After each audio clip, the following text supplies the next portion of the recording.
was the first time for everything. So, how does one do an intro for these things? Anybody? You want us to do the intro? It's your thing.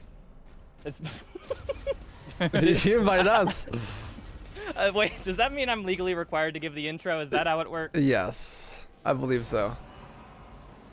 Okay. Well, hi, people. Welcome to, quick, we have to think. Okay, if I do the intro, we have to think of the name. What's the name? Does it need a name? I don't know. Just describe it with nouns and adjectives. The Dark Ages discussion. TM. Trademark. All us. Proprietary limited. Unless I revoke my rights later, which I reserve the right to do. Fair. But,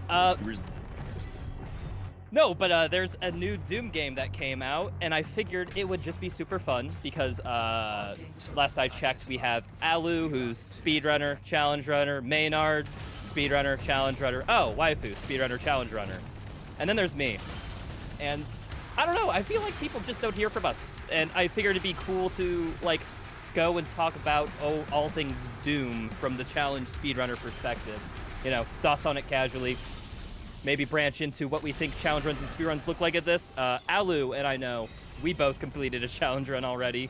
Same one, actually. Yeah. Waifu, I've been seeing you doing speedruns, and Maynard, you've been sticking with the Pandemonium, right? I'm Pandemonium still, yes. I feel like I still am learning this game. Like, the game is humbling me quite a bit. But I also have been refusing to play on not 150% speed. Oh, nice. and I really like that minimum parry window because it feels really good. So I have been forcing myself to learn with that and not build up slowly. Just going. My first run was not quite max sliders. I think I brought the damage down from 500 to 300%. But other than that, I maxed everything out my first playthrough. So it took me like a week. Maynard, that 20 I gave you PayPal earlier was paying off because that's my first question was, how was your first playthrough experience and what sliders did you adjust? Damage. I started off with 500% damage and I got like, I couldn't even beat Colleen. I got stuck in the second to last battle before the turret segment and I was dying to almost instant transmission soldier laser dumbbells. So I brought them down to 300%, which is a lot more reasonable, and then I won as soon as I brought it down to 300%. I'm like, okay, we'll keep it here, because it's all about customizing your experience and having the playthrough you want with the sliders. So I got there. I found the fun zone. Yeah, no. I guess since we're talking about sliders, and sorry if this is a little bit too woke. I promise no politics, but I like the sliders. When I first played through the game, I first set it to minimum parry window. I got through like about 4 or 5 levels on it. Felt the game was very slow at 100% speed. So I'm like, okay, what happens if I turn the speed up just a little bit? I bumped it up to like 130%, I think. And then I found like literally I was just having the most fun like I've had up until that point. My eyes turned black, rolled into the back of my head, and the next thing I know, the slider was at 150, and I was playing with that for the rest of the playthrough. Yeah, it felt slow on default settings for me, for sure. I wish I turned up my game speed a bit my first playthrough. I just did the parry window, but that definitely helped. Yeah, when I played, I did my first playthrough, and I had like, I played on Nightmare for my first playthrough. I'm thinking we probably all did, right? Or did anyone not? Mm-hmm. Yeah, no, I put it on. Yeah, and so like I found that the game was like pretty easy and also like kind of slow with default settings. And so I pretty much didn't die for like the first 6 missions, and then I got to Siege. And I was like, okay, I'm gonna start messing with the sliders because I was intending to do my whole first playthrough with like default settings. Just like, you know, intended experience or whatever. And then I'm like, man, like I'm gonna get bored. I'm gonna like not be enjoying the game by the end of it. Just because I knew it was supposed to be long as well. So I bumped up pretty much everything except for damage to player, like pretty high, about as high as I could go. And then it was like unplayable. I like could not do it. Because I think the difficulty spike in just the campaign itself also happens in Siege. I feel like that's where like it gets harder. It's where you get like the first boss fights and stuff, right? Yeah, for sure. I refer to Siege as like the new cultist base. Yeah. Like that kind of like, or I guess like in 2016, maybe like Argent Tower, maybe like when you sort of have that just before that big power spike, where it's like the most dangerous, where you're most likely going to lose Ultra Nightmare. Yeah, I think that's the new. I agree, and that is the exact spot that I decided to up my sliders, and so it was a perfect storm of like, oh, the game is now getting harder, and also I up my sliders, and so I went like 150 and like fastest projectiles and smallest parry window and stuff, and that first boss fight where you have the powered mech, it gives you like the armor upgrade or whatever, where you first fight your cyber demon. I was stuck in that arena. Yeah, the morale encounter. I was stuck in that arena for like 4 hours.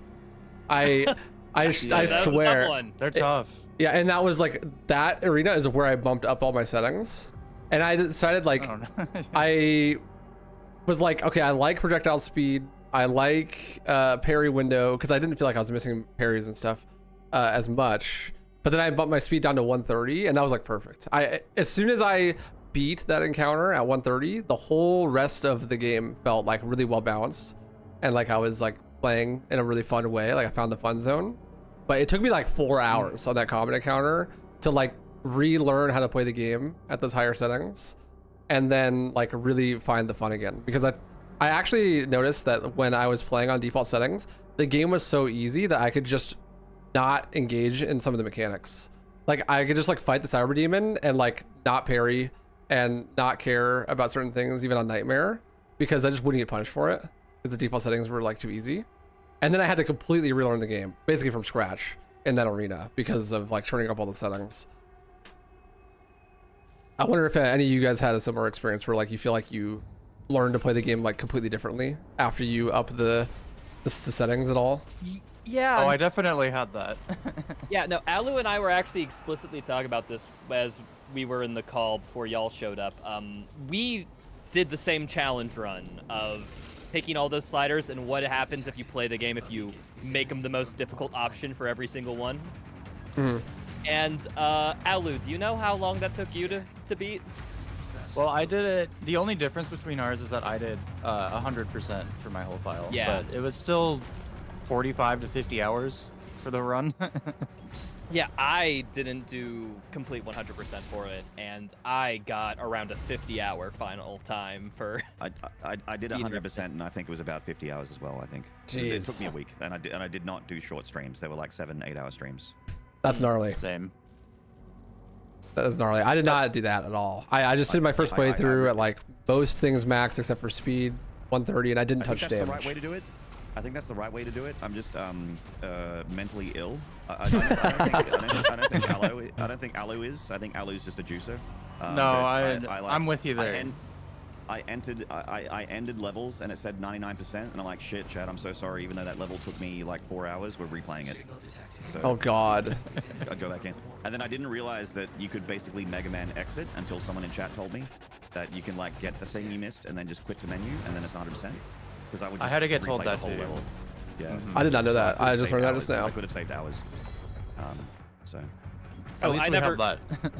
I never even tried, because I do have the compulsion to, when I'm in the level, like I need to get all the collectibles while I'm there. But if I get to the end and see like, oh, 98%, it's like I'm not going back in. I don't care. Next one. How is 100% in this game? I've not done it yet. I have not done 100% playthrough. Yeah.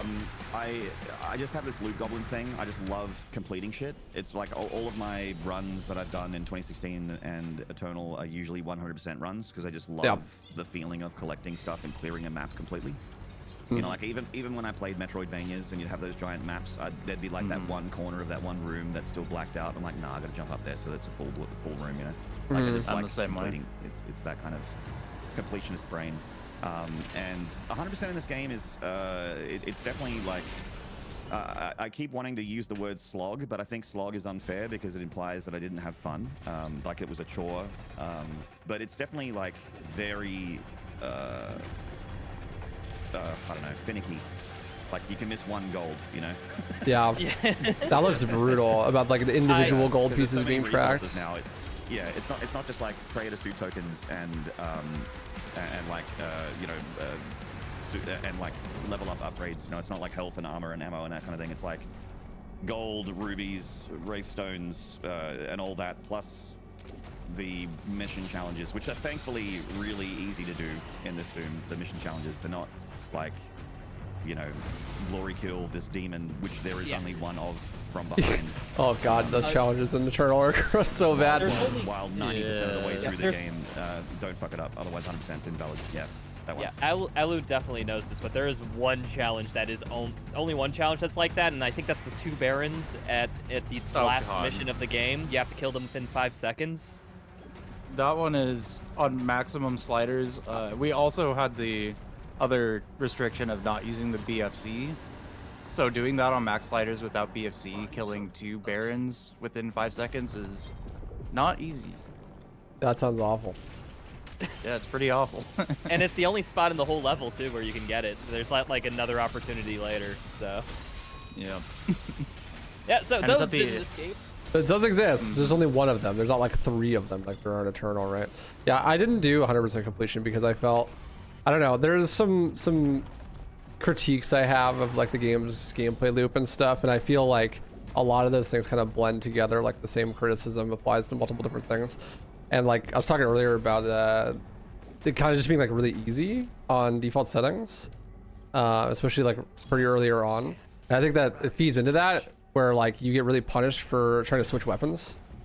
And so with the game like being kind of easy and also incentivizing you to use like one weapon, and then also the maps being so big, it's just like, why would I did like one mastery. I think I did the super shotgun mastery, and I was like, oh, I don't get like anything for this really, not like a big upgrade or anything. I just get just a skin, and then I never tried to master anything else in my playthrough.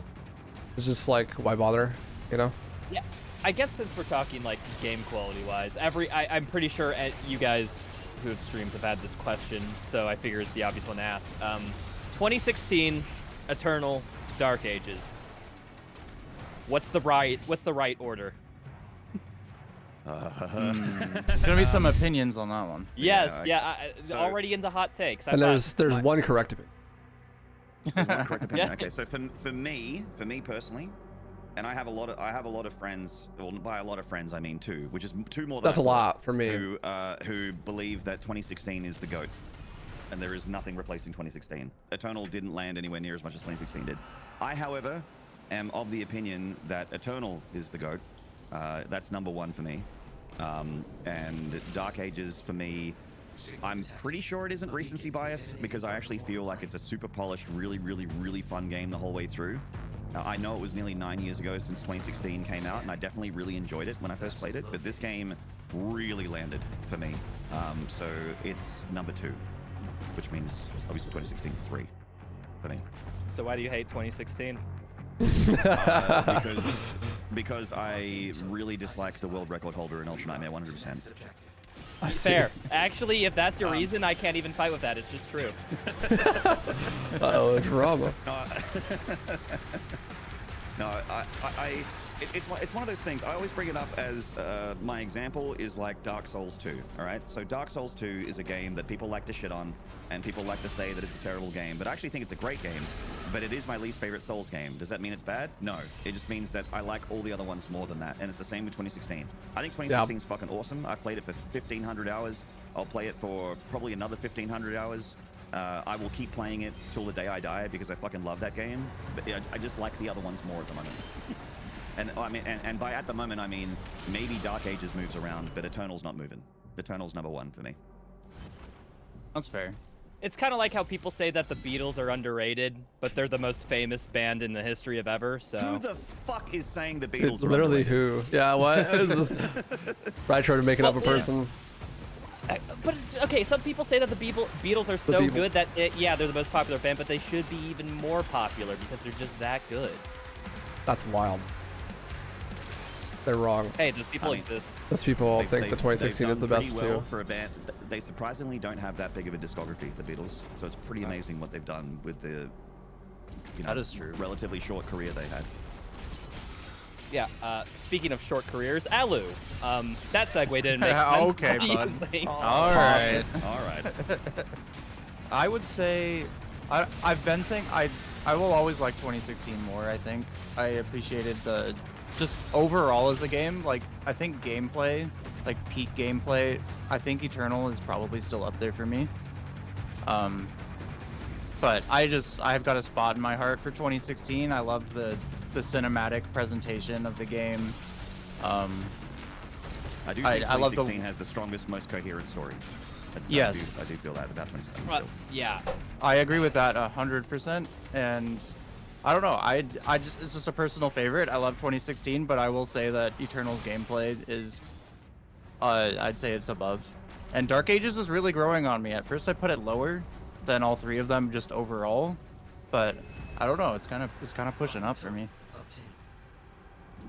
So, which one? Eternal, Dark Ages. Gotta put one. 2016 Ties aren't allowed. You know what? I'm actually gonna say 2016, then Dark Ages, then Eternal for me right now. Kind of spicy. Whoa. Wow. But they're all ranked high, right? Like, All right. it's not like they're one's really way close. better Don't than the get me other. wrong. Yeah. Chat, all right. Don't get me wrong. They're all really close, but I'm having such a good time with Dark Ages right now, and maybe it's a honeymoon period. Maybe it'll wear off, but right now it's second for me. So that last Allu raid we did was our last one. People out here having No, incorrect fair enough. takes. You just can't be having them around here. No.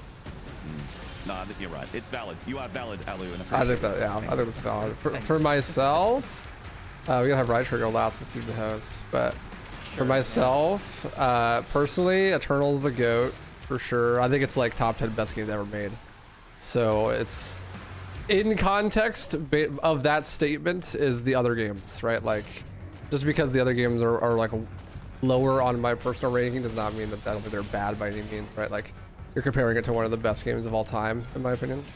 But you hate them, gotcha. yeah, obviously I hate them. The burning passion. I'm just trying to, you know, make people not hate me. But no, actually, I think for me it's Eternal first, and I think Dark Ages second, and then 2016 third.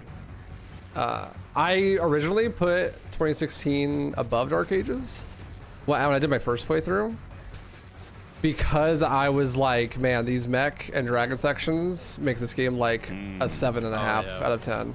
Yeah. But yeah, on, Dark I was Ages like, took till, yeah, I go think ahead. Siege 1 is when it started to move up, I think. Yeah, but anyway, go on, sorry. yeah, no, you're good. And I was like, man, with these sections, it really depends on how I feel after like 10 more playthroughs. Right, it's like, on the next 10 playthroughs, am I gonna absolutely hate these sections and be like boning the whole time, or is it just gonna be like okay? And I was like, if it's just okay, or maybe I even find some fun in them, then I think maybe the game even goes up. I gave it like a 7.5 when I first beat it, you know, and I think that it has. For me, it's like an 8 to an 8.5. It like went up a whole point because the mech sections in particular are actually quite fun. Playing them at 150% speed makes them way more fun, and also trying to like min-max your combos on them just like makes them way more enjoyable. The dragon sections are just not fun. I moan when I play them every time, but they're not as bad as I thought they were going to be.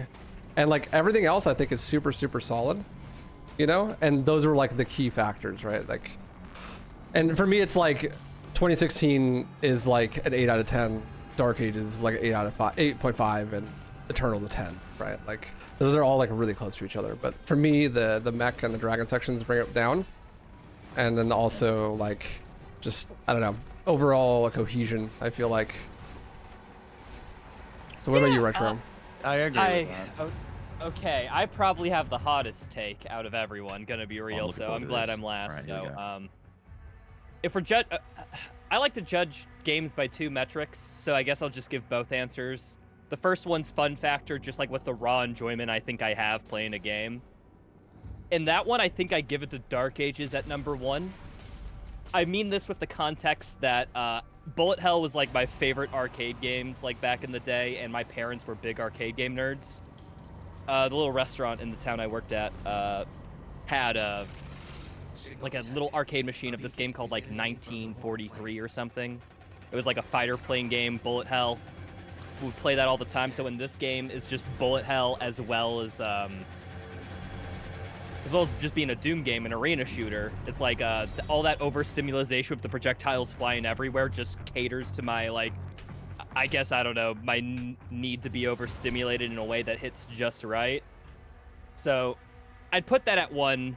And then Eternal, for all its bugginess and for all its mechanics that falter or break, definitely given that second place for fun factor, just because it's a little bit more in that direction. 2016, and as much as I respect 2016, like, you don't knock the goats, I do think it's just like kind of the same thing of shooting, not thinking, and some people love Doom for that. I just like a little bit more out of a game. And then if I'm going I agree with that. if I'm going reversed, like my other metric, which usually goes like, you know, the quality for what the game is trying to do. I think Doom, the 2016, just can't be beat with everything from a design vision standpoint. Then it probably goes Eternal and Dark Ages, and I can't make up which one's second or third. I think Dark Ages just barely goes ahead of Eternal. Yeah. That's fair. It's just, I struggle to find flaws in something like Doom 2016, but if you ask me to find a flaw in Dark Ages or Eternals, like, I got one at a drop of a hat. Like, yeah, that makes sense. It's like, I honestly feel if you relate that back, it's like 2016 is the most concise and clean. It's like flawless type beat, you know, like there's some issues, right? But like nothing crazy. There's no like mech sections, you know, no dragon sections you can point to. It's like it has less in it to get wrong, I think. Yeah, I totally agree. Yeah. But because of that, it also is like not the master of anything, I feel like. It's like vanilla ice cream. Like it's really good, right? But like I feel like it doesn't have a particular flavor. And for me, it doesn't appeal to me as much, right? It's like I'd rather have something that's more niche down than something that's just like is clean. That makes sense. yeah, no, I think 2016 is like the definition of something simple done well. Yeah. And Eternal's like, okay, I guess not every aspect of Eternal, but the story department for Eternal is the definition of complicated and not told well. But hey, we're a bunch of challengers. Who cares about the story, anywho? Did you guys think anything about the story in this game, anywho? I tried. I legit tried. I watched the cutscenes and was like, this is the spot. Like it's a prequel. This is like the perfect spot. Maybe I'll finally understand what's happening. I literally could not tell you a single fucking thing that happened in this game. It is I couldn't tell you what happened. It is impossible to understand what's going on. The presentation is awful. The cutscenes look really pretty, but the presentation of the information is just terrible. Like I could not tell you a game that does it worse probably with this budget. Thankfully it's Doom, so like I don't care, you know, like whatever. But I was really hoping that I saw this as an opportunity for them to be like, hey, look, some people are big codex nerds that like know the lore and stuff, and they think it's really cool. And this would be a time to like bring that presentation somewhere to like a mainstream audience, like people who aren't codex nerds might actually care. And they just didn't. They're just like, nah, all good.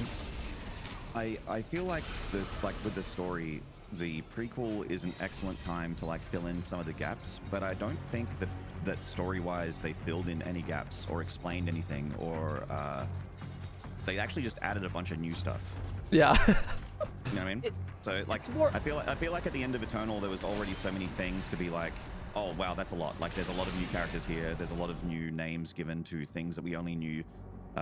We only had whispers of.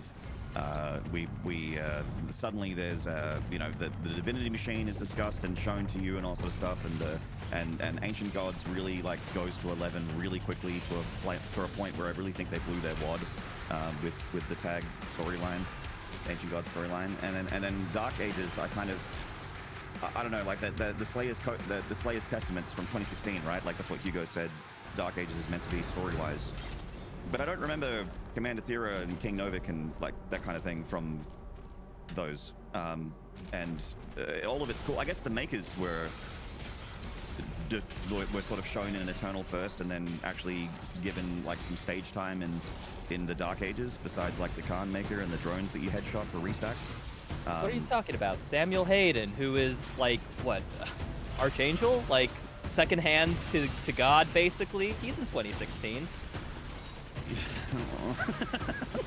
I like him more when he's just a funny robot guy. Yeah, like that's actually like, you know, the part of the reason why I liked 2016 a lot story-wise was the fact that I liked the characters more. Well, character, yeah, because there's Olivia, and then there's Samuel Hayden, and then there's an AI, and those are the three characters in the game, right?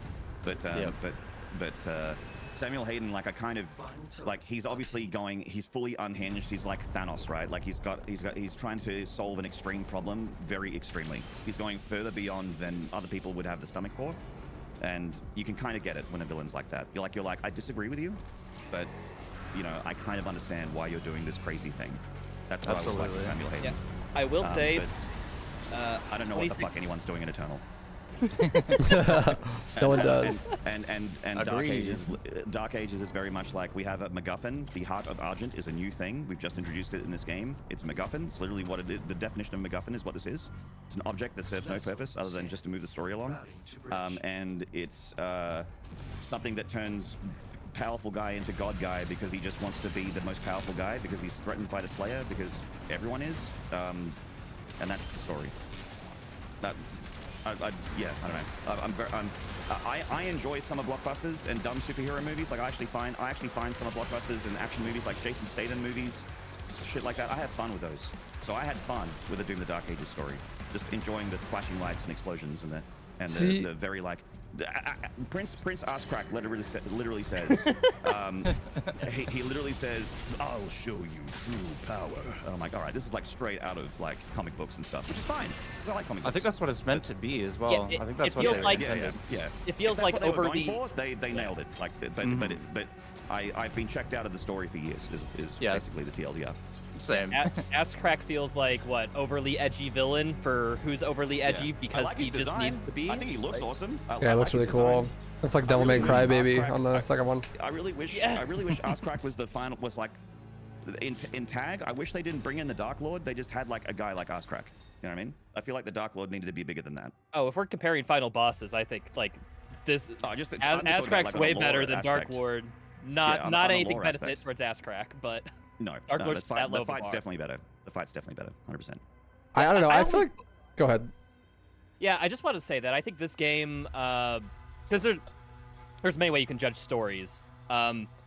This game, what it nails in the story department is that it uses its story as an excuse to set up fun gameplay stuff, like the Resurrection mission, the Harbor of Souls, really cool. For example. Like, from a logistical plot standpoint, it makes no sense anything that's going on right now. Why does Doom Guy have a super shotgun in hell when he died? I don't get it, but it sets up a very fun, like, oh, wait, climbing yourself out of hell mission. And so it's like, I think it succeeds in that department. But if I start judging it by other metrics, I'm going to find myself insane.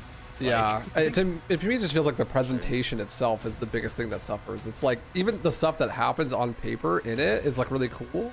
But it's just like, you just don't care because the way they present it, it's like, they just introduce like 6 new characters and never even actually introduce them. And they're like, this is just what's happening now. And you're just supposed to care. And I'm just like, I don't though, you know, and they never give you a reason to, like the whole time.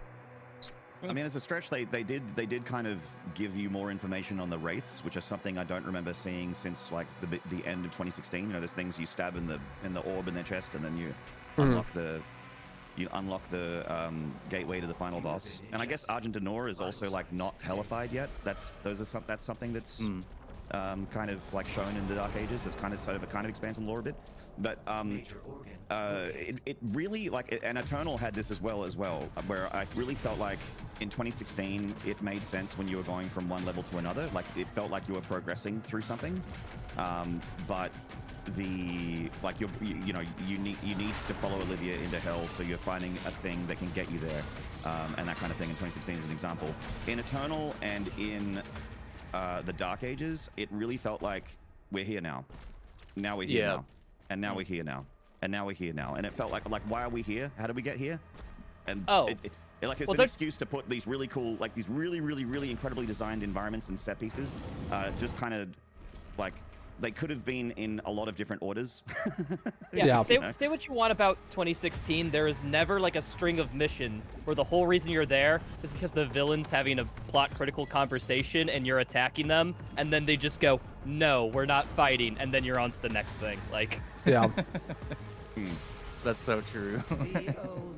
But yeah, that's my long and short of the story. I don't really have a whole lot else to. Allu, you got any thoughts on the story? I'm kind of the same, where it's like I kind of like it as it's just an action movie story, and like you're there for the action, and it's kind of there to support just, you know, Yeah. summer blockbuster action. It's not There's a supposed to be reason super why we deep. have to drive cars in space. There's no other Yeah, way. Like, exactly. Like I don't need it to be super deep, and I that's why I kind of dislike it when it tries to go really like deep cinematic universe, fantasy, like super lore stuff. I kind of rather it just be a little more supportive, but you know, that's just me. Some people really care about it, and I won't fault them for that. okay, just because I think it'd be fun. I actually have a list of what people say are common criticisms of this game, and I think it'd be cool to just say them, and we can talk about if we agree or not. Oh, I have a lot to say about these criticisms, man. The ones that are the popular ones. Yeah. Well, we Go already ahead. talked about what sliders were used, so we already established this as a woke conversation. So True. Yeah. That is true. Yeah. We've I'm wearing tackled my that hat already. today, but it's all blue under there. But people say that the parry mechanic is very gimmicky and overused. Agree or disagree? Starting with Waifu. I have a lot to say about this. So my like main speed game is Devil May Cry 3, and that game is completely dominated by a parry mechanic. And so like I am all about parry mechanics. I love parry mechanics. My biggest gripe with this game is that I do feel like the game like overly relies on the parry. It's like the only thing that you can do. I described it this way when I was talking to it about my chat before. It's like I feel like in Doom Eternal there's lots of different like very valuable like play styles that you can have that just kind of emerge through using different tools.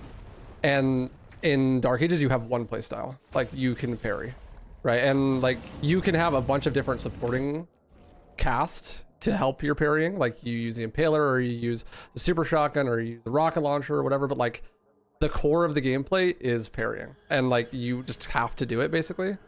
And I think that it makes the game not as fun to like engage with on a more like super long-term basis. It's like if you're not a huge fan of the parry system, then like you just aren't gonna like the game that much.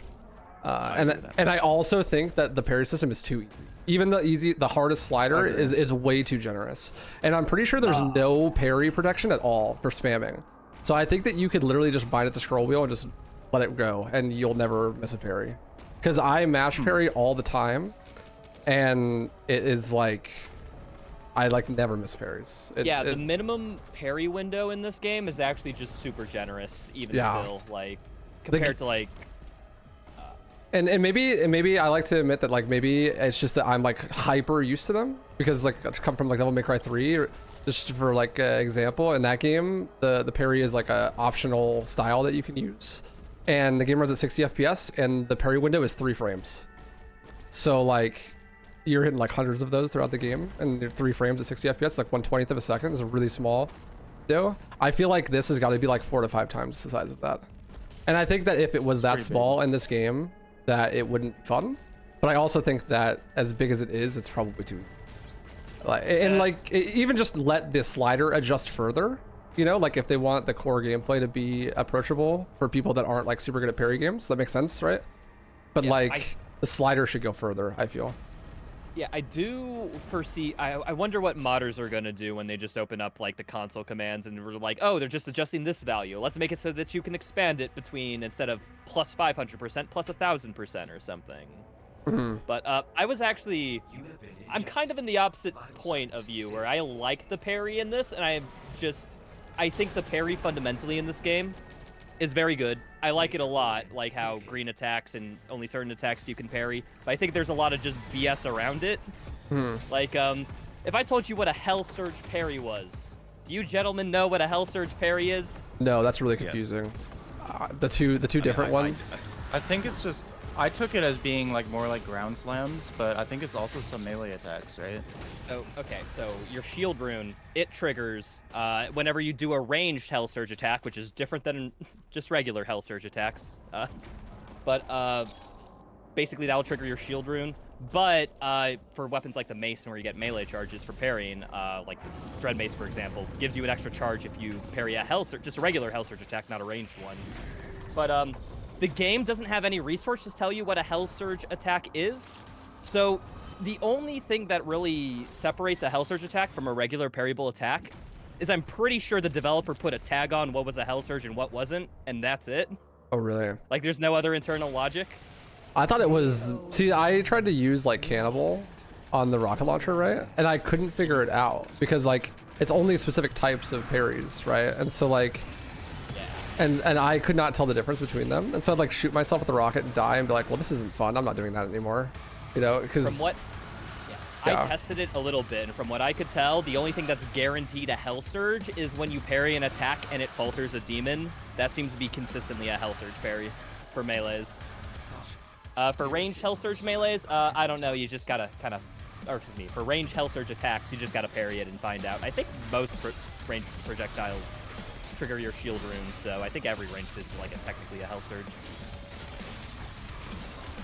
But yeah, no, there's just a bunch of bullcrap like that where it's like you could have really just like made a system or tutorial text box somewhere where I could just make this more easily understandable, but there just isn't a lot. I also want to back up, like I don't disagree with you. I think that the parry system is really fun. I like the gimmick, and like I think it's done well. I just wish personally that it was harder. But I totally get why you wouldn't like the parry system. Like a lot of people don't like it, and if you don't, then the game is just bad. Like if there isn't any like playing around it really and just being like, oh, I'm just gonna not engage with the system. Like you have to. So whereas I feel like 2016 and Eternal aren't really like that.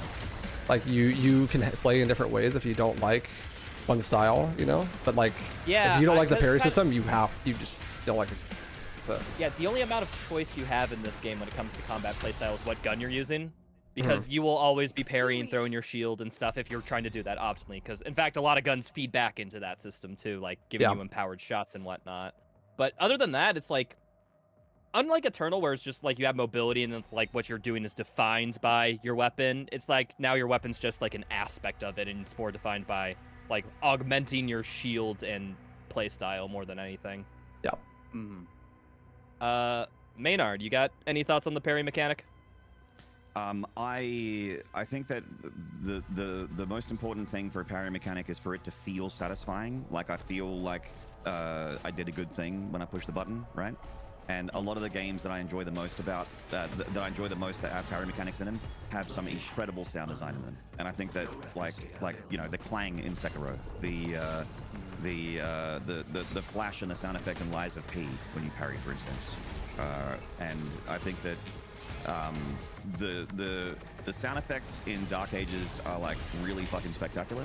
I'm a big fan of pretty much of all the sound design in that game, which goes a long way for me for parry. I do think the minimum parry window is still quite generous. I agree with that. I could even enjoy maybe like, I don't know, maybe 75% of that window, maybe not half. That might be too much, but someone in my chat brought up a good point where it's not a third-person action game. You're first person, and yes, you can have like an indicator, a damage indicator, let you know that there's a parry coming up to the side or from behind you. But I completely agree that in first person, you can't get too crazy with parry timings, I don't think.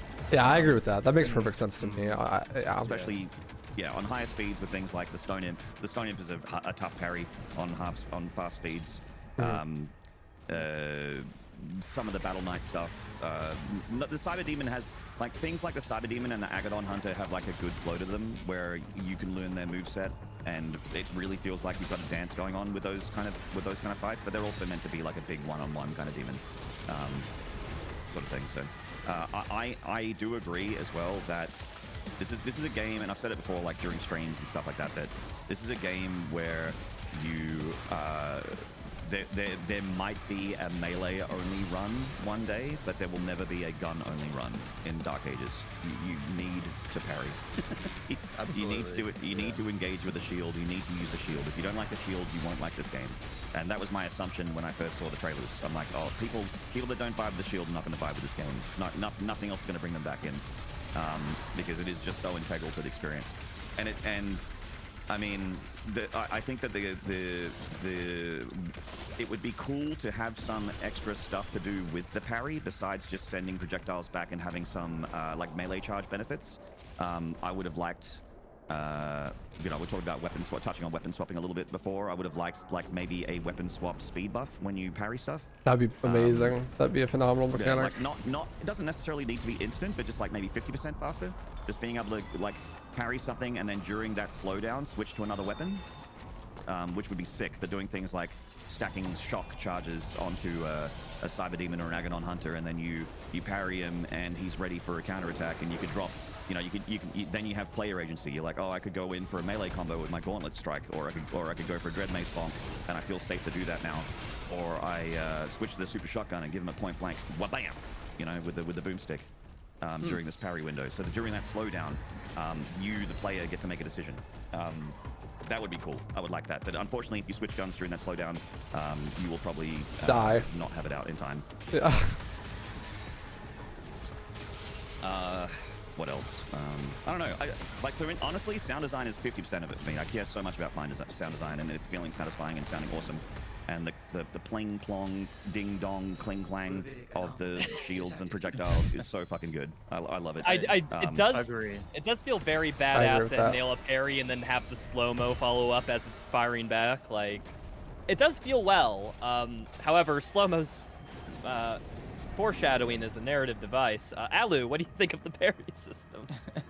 Well, I will say I don't like. I wish there was an option to turn the slow-mo off. I've heard rumors about. Supposedly they're adding. Hugo himself said that they're adding also, it. So. I should have mentioned that, but it is also saying, or Hugo said, that they're gonna tighten up the minimum parry window as well. I thought I read that as well. Like a tighter setting as well. So they want to make the window tighter. They want to buff. Like they're patching pretty fast too. Like the accelerator and the cycler just got more ammo. I really don't think the cycler needed more ammo, but the accelerator maybe. Yeah, like 100%. Yeah. But anyway, the sorry, no, you're good. I've been thinking, what if the parries were, and maybe some other projectiles didn't home in as much. At least on max speed, it's like they're kind of impossible to avoid sometimes. And what if there's more of a skill, like where you have the homing projectiles. Yeah, like what if I guess specifically talking about parries, what if it was more of a challenge where you had to position yourself correctly to hit them? Like more precise parry would... positioning instead of. Yeah, and because they all come right to you, but what if it was more of a you have to move yourself to the projectile? Kind of like what the Mancubus does. Yeah, where it's like a little bit like that. Mm-hmm. Where it's like you have to be on the left side of the projectile to get it. You know? The armored pinky leader bosses that fire out those shields will always have that green one at the end, and the vagary, the spider guy, will always have like that pattern with his, like that's a positioning thing. Like the green doesn't chase you there. Yeah, now that so there's a few examples, but primarily, like especially the Battle Knight, the imp projectile is a big one. Like the imp projectile is definitely chases you. It goes in like you can't really do anything about it sometimes. Yeah, the imp projectile is actually insane. I will like be running away and turn around and see it like bend around 3 corners to come get me, and I'm like, dude, Jesus, this thing is it's out for blood, man. It wants me. Yeah, they're very punishing, and you kind of just have to run to cover, and that's kind of the intention of it, I think, is to force you to move. Yeah. But the parries itself, I mean, I really like the parry mechanic. I think it's fun. I do think I agree with what you guys all said about it. Like, it's kind of lame that you kind of have to parry. Like, there's no other way around it. And it'd be kind of fun to just not have to parry and it be more of a reward, which is kind of what I was saying, like with the move to parry it. But I don't know. I'm not sure if it would work out. Okay, I'm going to be the defender of the parry mechanic here. I think parrying is super generous and easy here. However, as I'm not hating on it, by the way. This is I'm not either. I really like it. No, I love it, but I really enjoy it overall. Oh yeah, but I guess what I'm saying is I don't think there's enough positivity around it. So allow me to butt in. Okay. Fair. Go on then. We all need to like things, or else it's bad, you know. Yeah. Right. Yeah, of course. That is true. I think so. With each enemy individually, I think they have a very easy parry pattern, and it is perfectly consistent. Like for example, Mancubi, specifically the armored ones, they'll always send out the parry attacks in the right order first. The right side of the projectile, if a fast projectile, will go first, and then the left side of the projectile that could be parryable, that will go last, and it'll always be a little bit slower. So that's like relatively easy. Okay, start moving right so you can parry the first projectile first, or start moving left to avoid that and get the second one. Like, seems relatively easy to counter. But as always, Doom does this thing where it's like, one enemy on its own is simple, but you're always dealing with like at least like 3, 4, 6, 7, sometimes 10 enemies at the same point. So it's like why the window is as generous as it is too, is because there's so much else going on.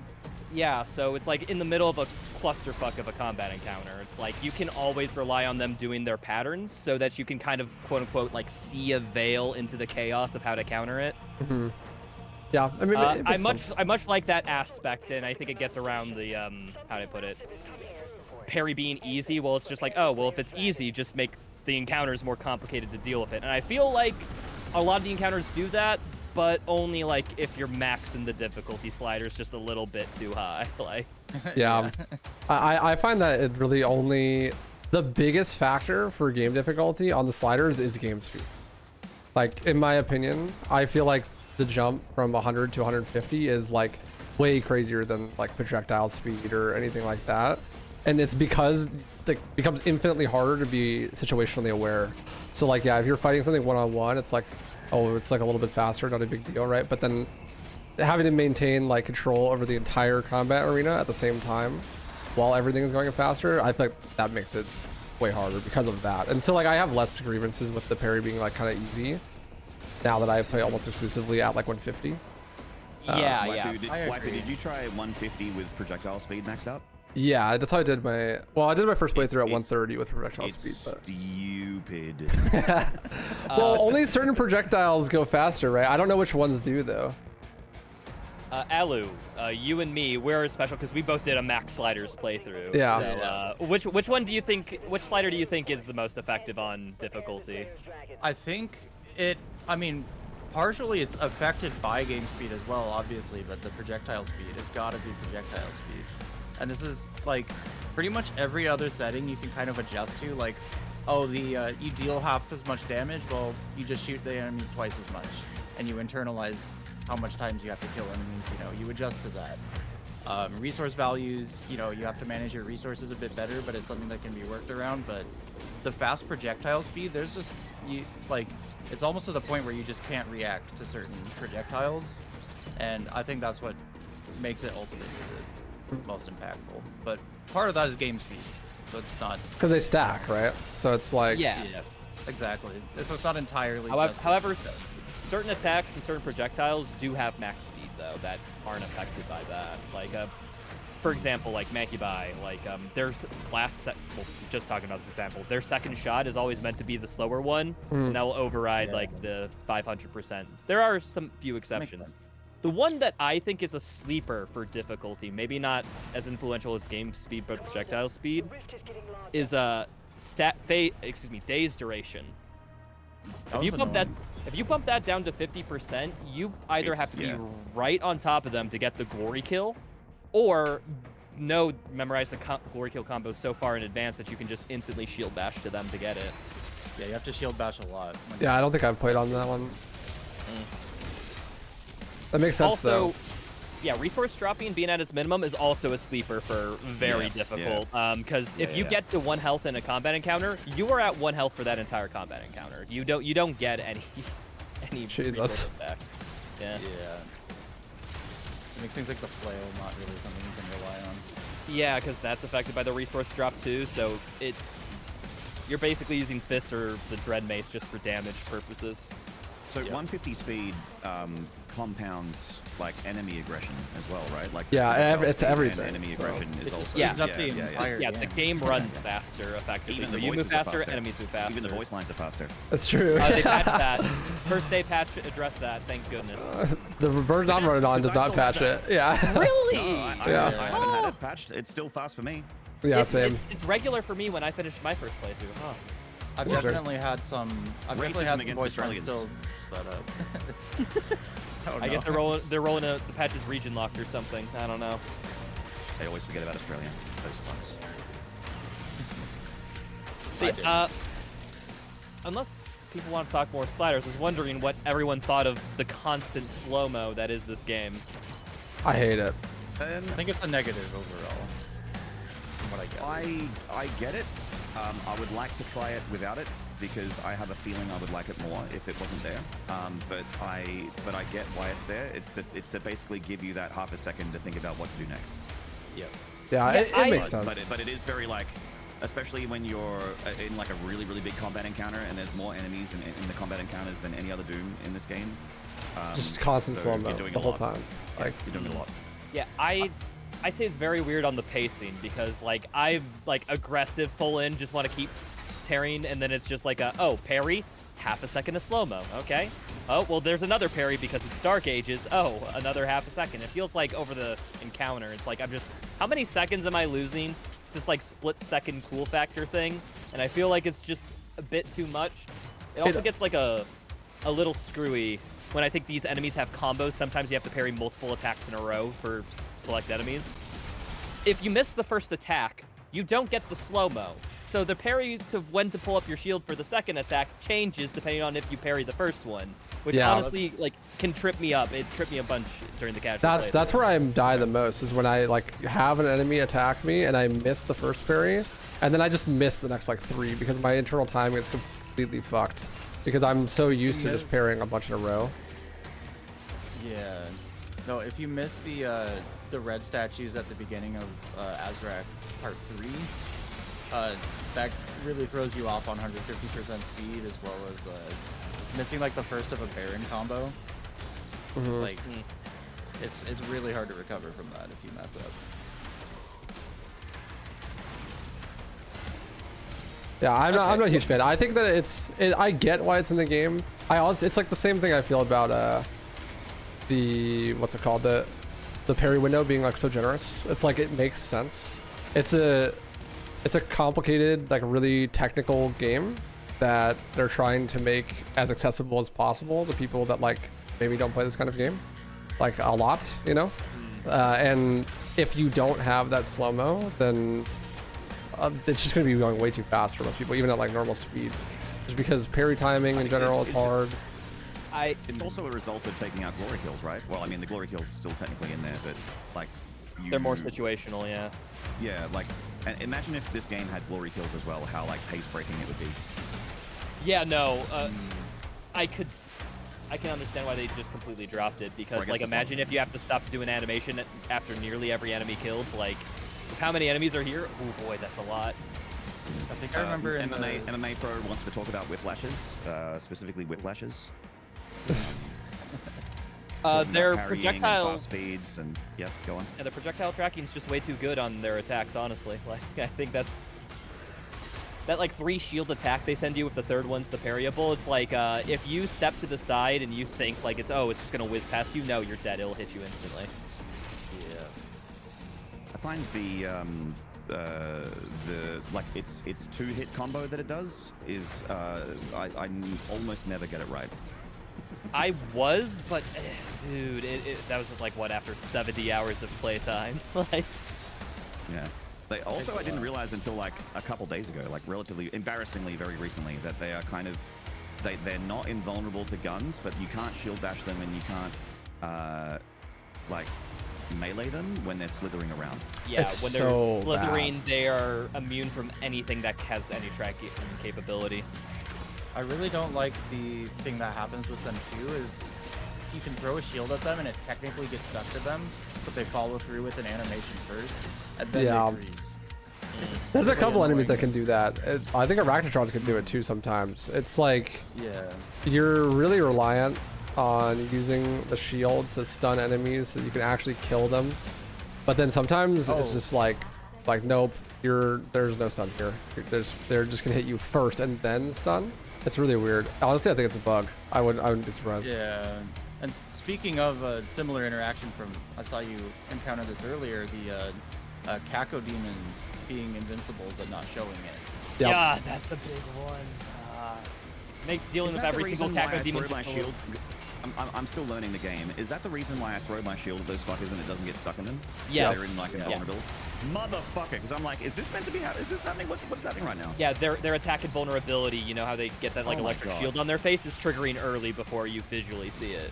Right. Yeah, I wish that was lined up, or they had a different indicator if it was intended to be differently or something. Yeah, it just feels weird when every aspect you have in reality is telling you like, oh, this should work, and then like the visualization's a little bugged, and then it's just like, oh, it doesn't work. It's like, but why, game? Why? I kind of want to be move on a little bit just to respect, because I know Maynard's got to go in a touch, so I feel it would be amiss if we didn't talk about what we expect out of this game, like from quote-unquote high-tier play. Like, for example, Waifu, you're doing any % restricted speedruns. Yep. I just, like, you're kind of the representative of that, because I haven't looked into it yet, nor Allu, Maynard, maybe you guys have, but I just, like, what do you think of this run? And if you could compare it to, like, Doom Eternal for a little bit, because, you know, everyone knows about Doom Eternal's speedruns, right? Yeah. I like it. I've been, like, helping pioneer the restricted stuff, like, helping with rules and routing and things. As soon as I saw, like, weapon goal clips, I was like, yeah, that's obviously going to be unrestricted. And I like broken speedruns, but, like, I don't know. Doom runs are a whole nother level of broken. I always say that, like, Doom Eternal or, like, Doom Dark Ages, like, restricted run is about as broken as most games any %. Right? Yeah, like, no, agreed. There's a lot of out of bounds stuff like that as well. Yeah, and so I don't know, I thought that would be fun, and so I've been routing it. It's really cool. I like it a lot. The tech is hard. There's the shield, I call it shield flying. It works very similar to like sword flying in Halo 2. And so that is super, super fun, but it's very limited, so you can't like do it all the time.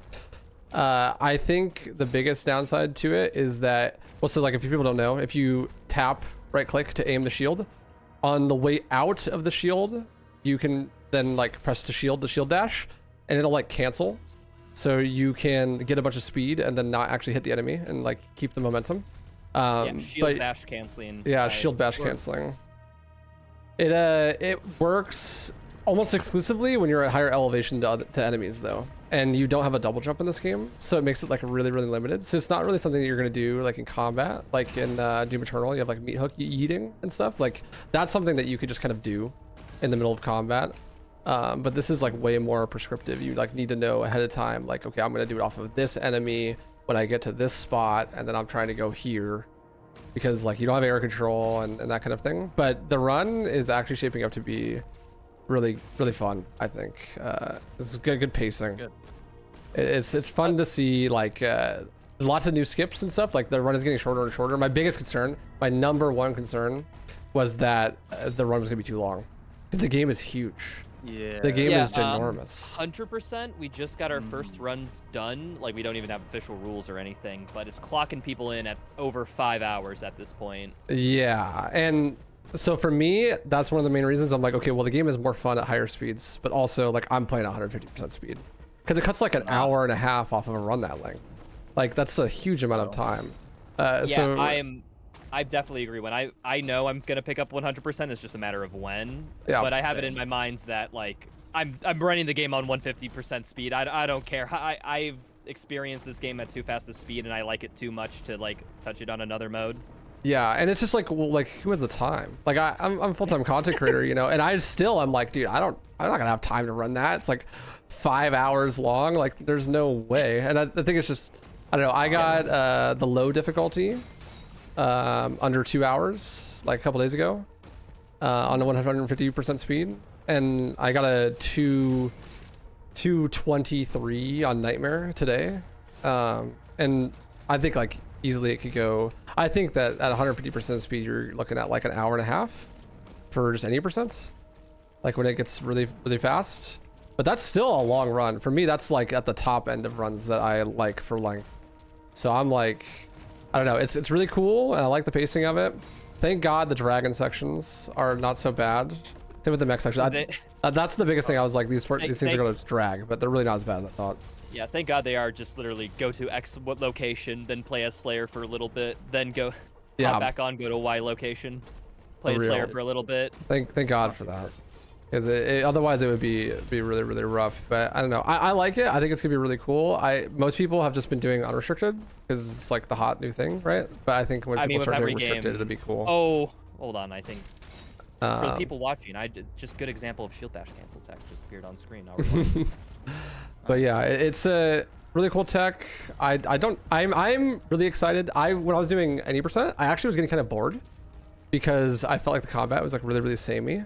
I was just like using the impaler, all the time, and so I was really excited to bump it up to Nightmare because I wanted to have to use other things, because I think like optimally or like mediumly optimally, you just like spam Impaler, you know? I think that when the game is actually optimized, there will be more things to do than that, right? But like when you're just doing runs, that's like the basic. And then a Nightmare is just way more fun, having done some runs of that, just because you have to do other things. And so the combat itself gets less tedious, but the game's design just kind of leans into like really relying on one thing. And then, you know, you don't want to spend a million years getting upgrades, so then you don't upgrade things and then you're stuck using that one thing. Yeah, that's kind of where 100% will shine, where you have to upgrade everything anywho, so you're allowed to just more combo potential. Because I was just like doing the mental calculus on some of the abilities and what you can do in this game. Like, you can start with Cyclorine an enemy in order to get electric stun on it, swap to the SSG for burst damage, kill them instantly, and then have that jump to the enemy, and then focus each enemy down that it gets for continuous shock jumps. Like, I just imagine how many strats there will be like that for specific encounters. Yeah, I agree, like and I think that'll be fun. Creativity. That'll be fun, but like we have to get there. That was like my thing. Is it's like, okay, well, people have to play the game enough and optimize enough to where you have to do that, because otherwise you'll just like spam Impaler and get record, right? Because there would be no reason not to. I have a quick question. Sorry to interrupt. No, go for it. Did the 12 Council of 9, the small Council of Doom speedrun judges, did they decide that weapon masteries are a part of 100%? I don't think it's been discussed yet. So far, we're still debating it. Yeah. I kind of hope it isn't. Because of it, like, not really doing anything other than giving you a skin that you've already unlocked. Well, a lot of people unlocked, I guess, but there's a little part bit of of the other games, I guess, is the argument. Yeah, there's a little bit of a rule discussion going on now for what exactly 100% entails, and yeah, no, that's just a point of contention, like, for sure. So it's still up in the air. Yeah, it's up in the air. I think we're leaning yes. Most people don't like that, so maybe no. At worst, we'll have two separate categories. You know, the least popular one on the category extensions or something like that. Yeah. So you're okay with splitting the categories? Maybe. We are. Like it's just 100% and 100%. We kind of don't want a repeat of Eternal, where it's like we have a bunch of main board categories, but only 4 of them have any real runs. Like. Because it's like you had natural masteries, right? And yeah, we had natural masteries, which has 4 runners total, compared to on the same I'm one like. of them, buddy. I think that's a cool category. If you want, you'd be in a losing fight, but you could, Allu. I know. But it's just like it's like on the same category as like Doom Eternal 100% UN, which don't get me wrong, doesn't have a lot of runners. Like we got like 30 maybe, but like in terms of viewership and like audience watching, it's like, yeah, that makes the lion's share of like what type of speedruns they watch of Doom Eternal.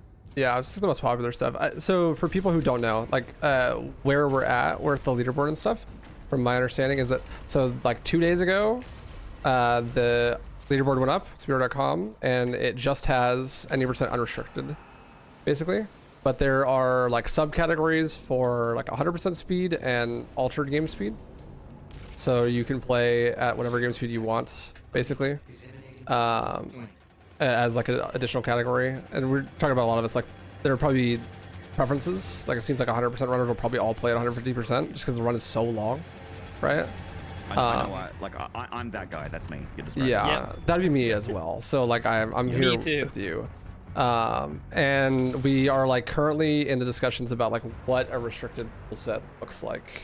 And we're basically just using the Doom Eternal rule set. Just like make a list of tricks that we don't like, that we don't want to be in the run, and then no out of bounds. And that's basically like what me and a couple of other runners that have been doing restricted runs have like already been doing.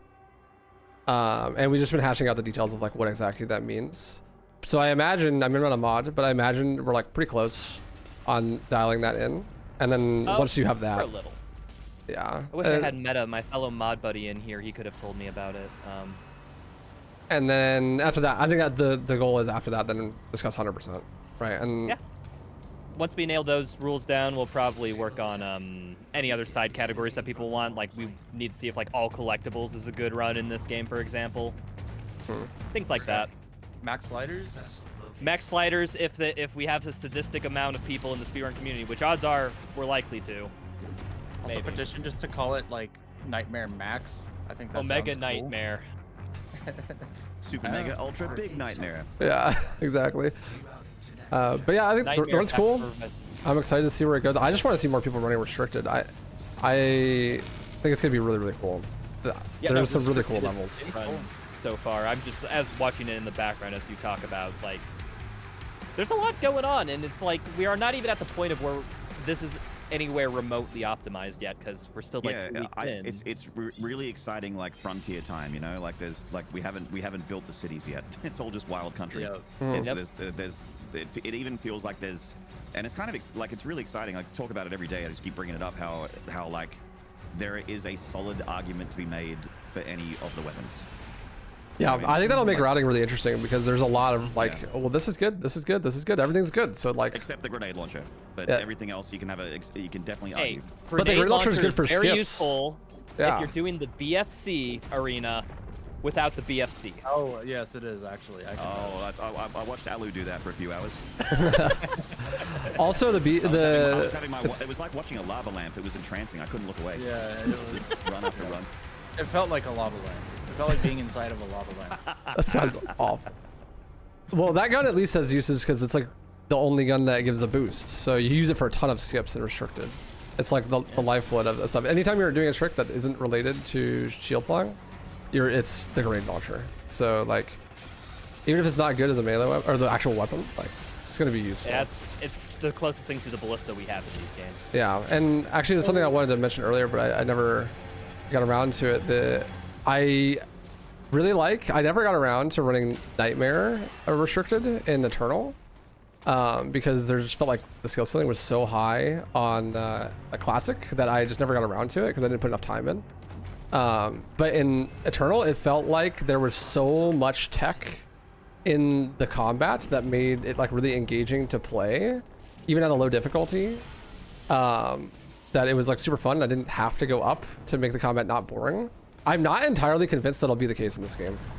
Like I almost feel like on easier difficulties, it will just be boring, even at like the highest level, because it'll be more optimal just to spam like one gun or something. Yeah, I mean with Eternal, like if you were on the easier difficulties, you could focus on the movement because there was a big depth and like, you know, you could tell when somebody had good movement in Eternal versus like we're just starting out. In this game, I don't know if that exactly will be the case. I mean, we have stop hopping, but Yeah. Well, I just mean in the combat itself, because like in Eternal, you still had like stuff like slobs or bats, and you could do some like really techy stuff to make the combat really, really fast, you know. And it's like I don't know if that's gonna happen in this game. Like, I was wondering about the pulverizer in particular with the speed boost it gives. If there could be any. oh, I feel like that has to be routed into you to pick up early in like especially hundo runs. Something like Siege, where it has so much photo running around, you can keep the pulverizer buff for a long time. Yeah. Especially if you got that like second Ruby upgrade where melee also keeps it stacked. You could keep it up for not the whole level, but a lot of the level, because there's fodder everywhere. They're just always running around. Like every time I'm standing, I'll stand still in Siege 1 to say hello to someone in chat and look over to a different monitor, and I'll get murked by some fucking Yep. some imp that's just running around, or a soldier that just shoots a laser dumbbell at me. Yeah, it's just from an offshoot encounter that you just so happened to trigger like 5 minutes ago, and it just finally wandering works. around. Yep. That's Siege. Speaking of which, Maynard, how has it been in Pandemonium land on that point as like It's an in-game been- difficulty? It's. I initially thought Pandemonium, like I'm like, why is this here? Like the loading the level over is silly, and I would rather just load from checkpoint like an extra life mode.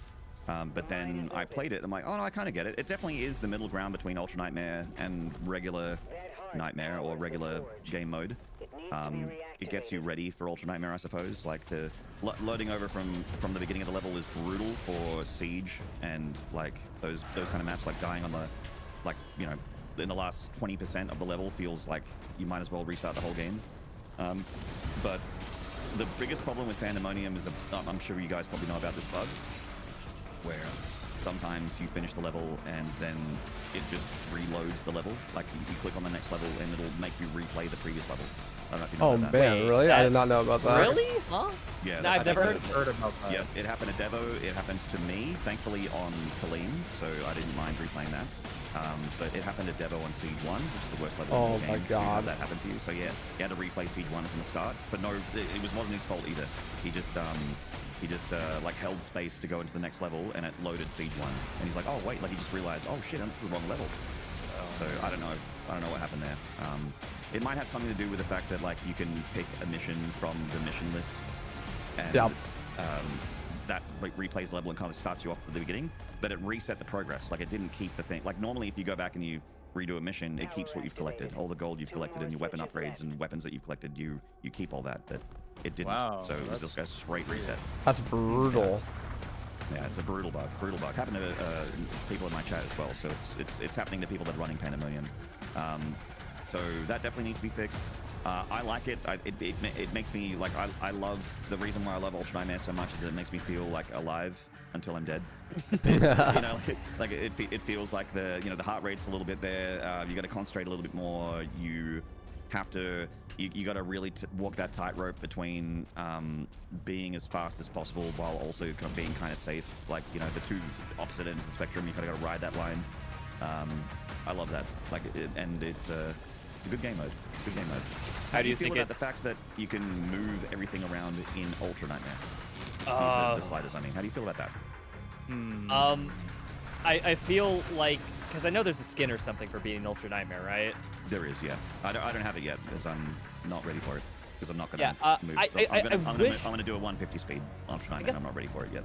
Yeah, I have no problem, I guess, with people just like, adjusting difficulties to have an Ultra Nightmare-esque experience on whatever difficulty they find fun for that. But it's like when people think Ultra Nightmare, they think of like the high difficulty, all that stuff. So I kind of wish that the collectible was gated beyond like not adjusting the settings, or rather only adjusting them harder, like from the base settings. But other than that, it's like, yeah, like. Yeah, I don't really care. It's just a naming thing for me. Like I don't really care either, but it's just a naming convention thing. Like Ultra Nightmare for me is always like the highest difficulty Iron Man. At least since 2016, that's what it's meant. And in this game, Ultra Nightmare, it isn't Nightmare, but I guess also Nightmare could not be Nightmare as well. I mean, like you could start a Nightmare playthrough for the Nightmare skin, which you do get when you win, and then just bring everything down to minimum if you want. It kind of loses the prestige that a lot of people like about it. Like to grind it for. Yeah. And like I would have liked them to just put in Iron Man or something like that. Like just call it Iron Man, Iron Man game mode, Herbie Plenty, or Iron Man game mode, or I guess it's Aspiring Slayer now. Or no, that's Too Young to Die. Sorry, Herbie Plenty and then Ultra Violence. Yeah, I don't know. It feels like it's just incorrect. Like, I feel like when you lower, there almost should be like a ratio of sliders. I feel like where you should, if you're like, the name should automatically change, right? Depending on what sliders you have. Like if you turn your sliders down to a certain setting, then it like literally just changes the difficulty that you're playing on, right? It's like no longer Nightmare. It's like I don't really care about, my dick size isn't tied into what I can do in a video game. So like I don't really care in the end, and I want more people to have more things to do in the game. Yeah, I agree. But it would be nice, as someone that likes to do the hard, challenging stuff in Dooms, it would be nice to have a specific reward, to have it like a badge of honor to say I've done this thing. Just to be like, it's in your trophy cabinet kind of thing. Even though you can just mod in every skin, you can just mod the skins in, but still, it'd be nice to get it naturally. Yeah, it was a little bit of like a prestige too, because like in Doom Eternal, like there was a multiplayer, so you could load into battle mode with the golden skin as like a little bit of a psychological ploy to the demons, being like, yeah, I beat Ultra Nightmare. What the frick you gonna do, dude? Like, yeah. It's like showing up into a Quake Champions match with the tournament skin on. They're like, oh shit, this guy's played an open bracket. All right, well, I guess, how does Pandemonium compare to, like, the Ultra Nightmare experience? Because I know you said it was kind of, like, the mid-ground point, but, like, it's the mid-ground in, like, what way? In that when you die, so the life sigils are really important, and they're very finite in this game. I really, just as a small aside, like what they did with the extra lives in this game. Being able to stack, like, 20 lives in Eternal and just never die and play like an Unga Bunga is... a little bit too generous, but the fact that you can have a maximum of 3, I thought was really cool, and also trying to remember that there's life sigils around the map and recollecting them and trying to keep that stack up to keep your run alive as long as possible is also kind of an extra thing to worry about in Pandemonium. But what? So you know that like when you die in Pandemonium, you restart the level not from checkpoints. So if you're in the middle of a battle, right, you don't just pop back up again. You have to restart the whole level. All your progress is reset. Sounds fun, honestly. Unless you have to do the whole level again because you went to the menu too fast. Like Ultra Nightmare, if you die in the first 2 or 3 levels, who cares? But in Dark Ages, imagine dying at like the Prince Arscrack, the Prince Arscrack boss fight or something like that. The game is so big. Like, God, that'd be devastating. Like, okay, I need to cancel appointments and call whoever I was meeting for lunch and tell them I can't make it because I'm going to be here for the next 4 hours to get back here. That's brutal. I guess the point of we just talked about the prestige for the challenge is like Ultra Nightmare is kind of brutal, so it's like anytime like there's a little bit of a like, oh, you can't do it because you have a life and obligations and a family, but at the same time it's like, well, yeah, that's part of what does make it is because so few people can do it. It's like what I'm thinking, like the endless playlist in like Rock Band 2. Very obscure reference, but it's what I think of. I don't know. There's a lot of endless modes in games, right? Yeah, I have some critiques of it. In general, I've never completed Ultra Nightmare on any of the games, and it's mostly because I'm just terrified of all the countless bugs. Like, yes, that is like the number one thing. Is like if you're gonna have a permadeath mode in your game, you cannot be having the game crash 3 times a playthrough. Like every single run, I crashed 3 times. As well. Yeah, it happened a lot with Eternal as well. And also for some, like, it happens in 2016 to some people too. Like I had a lot of crashing, but I think that was something that I fixed recently, thankfully. That's nice. Sometimes it is like it's your hardware or whatever, right? But like I don't know. In this game, I crash at least 3 times a run. It is actually insane. And I've heard, I have not dared to try Ultra Nightmare yet, but I have heard that you do not get checkpoints. And so if you crash, you have to start the whole mission again. Every single time. Yeah.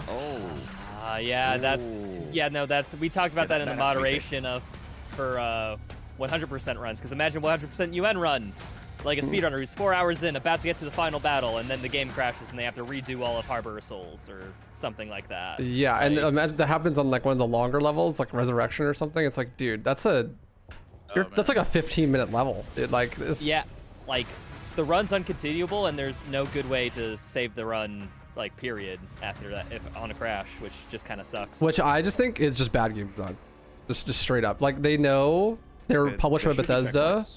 They're published by Bethesda. Like, your game is going to crash. Like, there should be checkpoints on Ultra Nightmare. I always described id games as, like, I always know that they're going to be a little bit of a buggy mess, but I'll always have fun playing them. And unfortunately, like, if you need to put the, like, oh, well, now you need to do the super difficult challenge run, where they'll repeat the level if you restart, like, you gotta make sure your game's stable enough for that. Like, yeah, and I frankly don't think any of the modern Doom games are. It's like, but I very weirdly have had I'm not gonna say it's flawless. I had one no-clip bug in like Cosmic Realm, but my and also one time my shield didn't come up and I had to shield throw to bring the shield back up, so I couldn't block. But other than that, I've had no crashes and very few bugs. That's nice. I don't know why. Like maybe I've got the Cinderella hardware, like the Goldilocks just right hardware setup or something. But I literally have never had a crash in Dark Ages. It's so and it's so interesting to hear so many people having crashes all the time. Yeah, I got unlucky. That game crashes a bunch for me. I was way worse off with Eternal. I mean, Eternal's BFG crashes. I don't think I got that fixed, but that was really bad back in the day. Well, that wasn't even hardware based. They're like literally like they know, like if you have blood fueled and you shoot the BFG, you crash. If you have like if you're in Manku and you shoot the BFG, you crash. Like I don't know, but for me it seems like just randomly, especially on the dragon section. God, the dragon sections, man. I feel like it's got to be some combination of like playing at 150 speed and going really fast in the dragon sections. I feel like the game just crashes like all the time. Are we all in agreement that we would have rathered a 18 mission Slayer campaign than a 22 mission Slayer Dragon Rock'em Sock'em Robot? Oh yeah, for sure. I think some of the mech section levels, like, don't get me wrong, not as good as the Slayer levels, but at the same time, I don't think they're welcome. They're fast. Yeah, They're they're fast. like if you want to, you can speedrun those missions in like 2 minutes. Like Mhm. they're what you And I can't must say the same admit- about the Draken sections. Yeah, that's I the must worst part of the admit- dragons. They just overstay their welcome.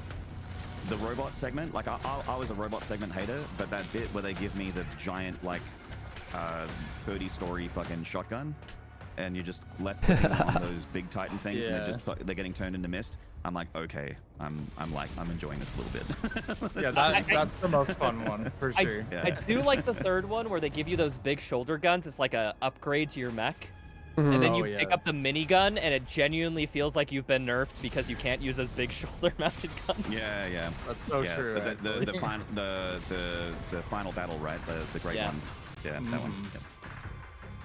I also like I don't know. I just see like a bunch of like potentially run/game ending bugs of playing on Ultra Nightmare. Like, you guys had it where you get a boss to 0 HP, and then they don't die, and then they're invincible, and you just can't kill them. I've seen someone have that. I haven't encountered it, but I've had it multiple haven't had times. that. I've had it on Azrek. I've also had it on old one, where like you hit them all the way to 0, and their stun meter won't fill anymore, and you just hit them and hit them and hit them and hit them, and they just won't die. Like, they're just invincible. Wow, that's crazy. so yeah. I like this is the kind of stuff that makes me nervous about running Ultra Nightmare, because I'm like, if that happens to me, I'm gonna be livid, and I'm very hard to. Like, I'm extremely patient, but.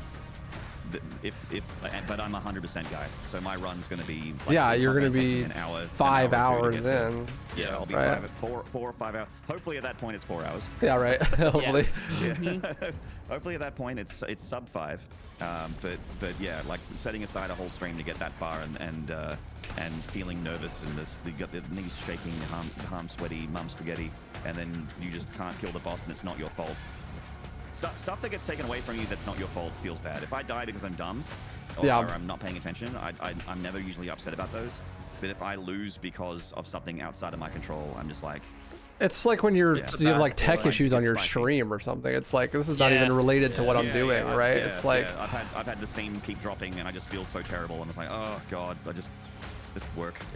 It's Yeah. tilting. It's very tilting. and it's like, I don't Yeah, know. I mean- My philosophy is like, if you're designing the game, this is like a thing that you want to have in the game. Like, you're like planning it from the beginning. You're gonna have a permadeath mode. It's like, you just have to like, I don't know. You just have to test it more. You have to like bug fix it more, because like people are gonna play that. It's like I don't know, Yeah, man. I agree. It's like at a state where if like when I do pick up the 100% run in however many days that be, like I plan on just doing Nightmare, like no UN period, just because yeah, I don't want to have to repeat a level. Like, Yeah, like you just put UN in your title, and if you die, just reset. You know? yeah, no, It's that like, unironically, that's the better option. because it's like, why waste your time if the game can just do that to you? And it's like, well, hopefully they'll patch those things, right? And that'd be great. But for the speedrunning community and stuff, it's like, well, we're not going to play on the It's new just like, patch. We're kind This is we're it. beholden on that patch. Like, Yeah. Yeah, like for speedrunning is a very special niche, because without that checkpoint thing, like even with that checkpoint thing, a death is like extremely bad time-wise. You've lost, I don't know, however long it takes to reboot the game. You've lost that time. So speedrunning niche, it's really bad. But even just as a casual player, not having checkpoint for Ultra Nightmare is a deal breaker. It's a deal breaker. Yeah. Well, it's interesting too That because definitely needs to be like, fixed. because they don't want you checkpoint cheesing, because there's the, you know, the glory in getting Ultra Nightmare, but they also kind of remove the glory of getting Ultra Nightmare with the difficulty. Yeah, like slider. if it's a decision to avoid checkpoint cheesing, then don't let people move sliders in Ultra Nightmare. 'Cause Yeah. that's Yeah. way more cheesy. yeah, there's like something's conflicting design there. I see your point. Yeah. I will say, if you're really wanting to do Ultra Nightmare, do a max sliders run first. It will be a joke. I did it on my first try on Ultra Nightmare on base settings after doing max sliders. Yeah. Maynard, I want to be cognizant of your time because I know you have a obligation. You're right, man. Do you I'm have to good for leave a or little bit. anything? Good for a little I bit. have to. I've got a hard out in like 25 minutes. Okay, well, anytime you So I feel have like a you bit need to more go, feel free to just stop and wish us all bye or whatever. I'm having but- fun with you guys. I'm having fun with you. He's trying to get you out of here, Maynard. We're all good. I'm He's like, to get out of my voice call. You're in Australia, but we can smell you from here. Okay, if you would just.